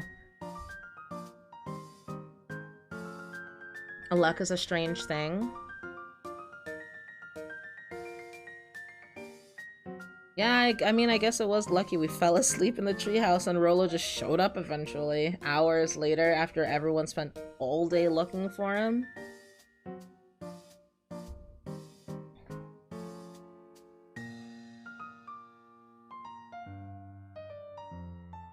Because that one moment we were with Iggy for like the entire time Rolo was missing. We were in the cold area and we were just talking on the radio with what's his face the whole time. What's going on? Do I do anything?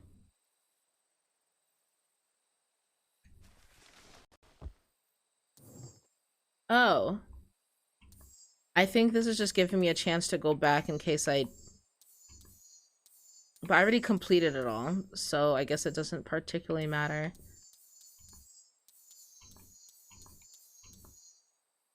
Yeah, alright, yeah, we're done here. We finished the story. We're good to go. I hope you guys enjoyed this game as much as I did. Everyone on YouTube as well. I know you've kind of been waiting for the ending of this.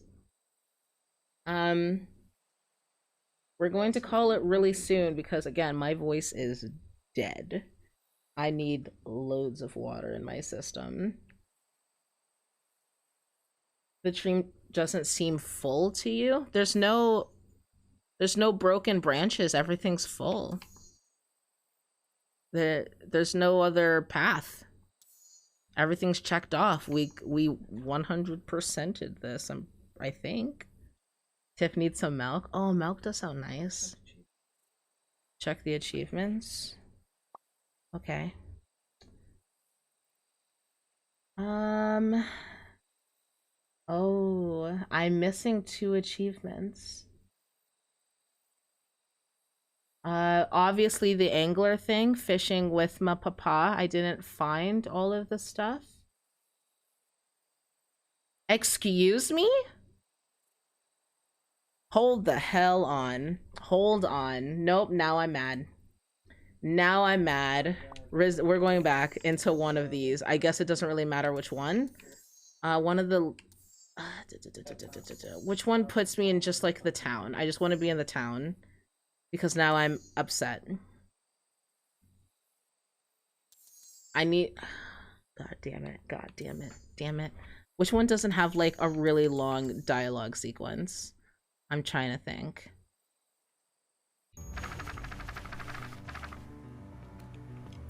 I'll let you know in a moment. Well, time to bust out the tickles. We're skipping through all of this because I need to get back to town immediately. Tears. Beck redoubled. Because I'm upset that I didn't get this. Oh my god, shut the hell up! Beck shook the ooh.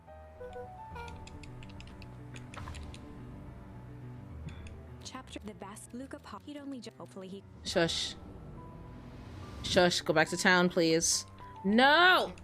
Leave me alone, Roxy, please. Roxy, but this her eyes. In a torrent of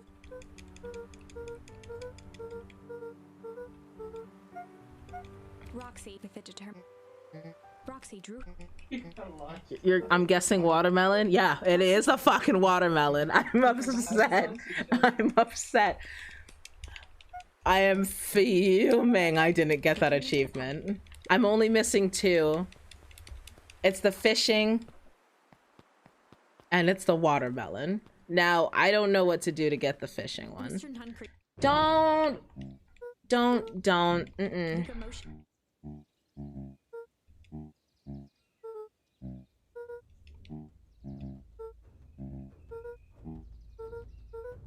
The combination of narration and gameplay could have been done better. Lots of telling and not showing. Oh, you mean and sections like when it went dark and stuff like that, and it was just a page of things happening. Let's do Malice. Like a trap, right? If I had known there were so many decisions, I would have just gone up more in the tree. Mr. Nuncrete, I need you to shut the hell up right now, okay?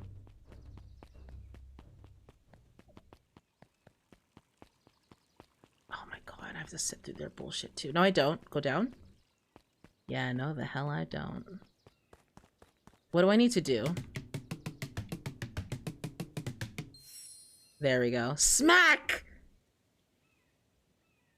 I got a new charm. Hold on, can we do something with that? Hold on.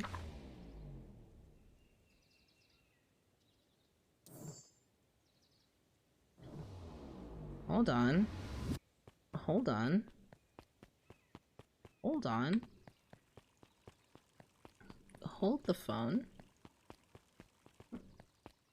Actually, let me check the entries.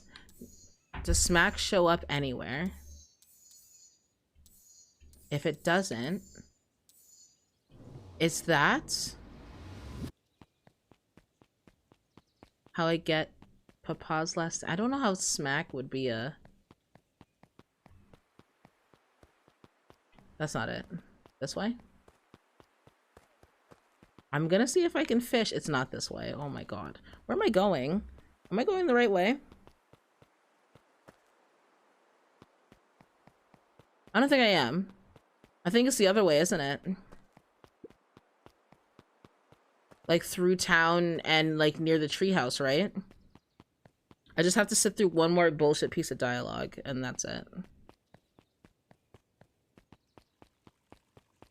Hopefully. Maybe I can bypass them altogether. Oh, thank God. Damn it!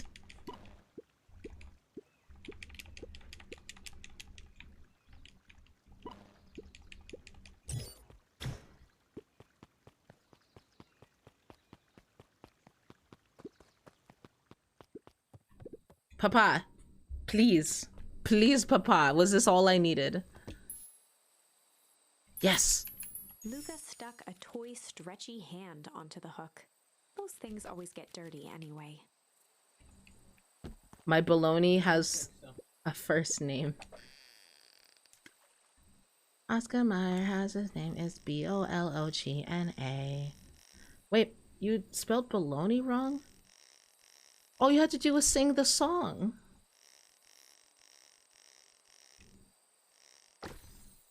There we go. Got all of them?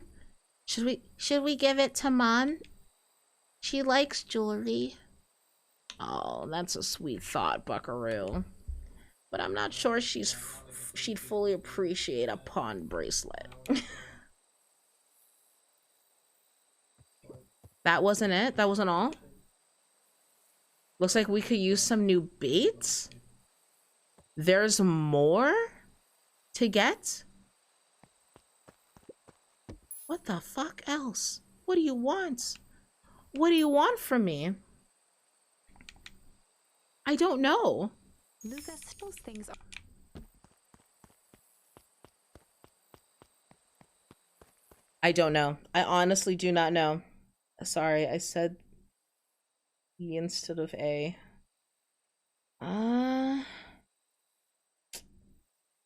Yeah, I don't know.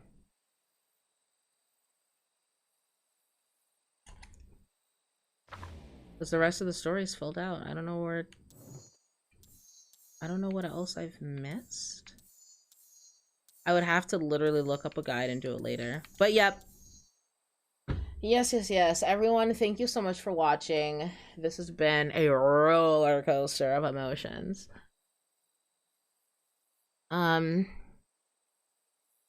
Let me know what you guys think of it in the comments later.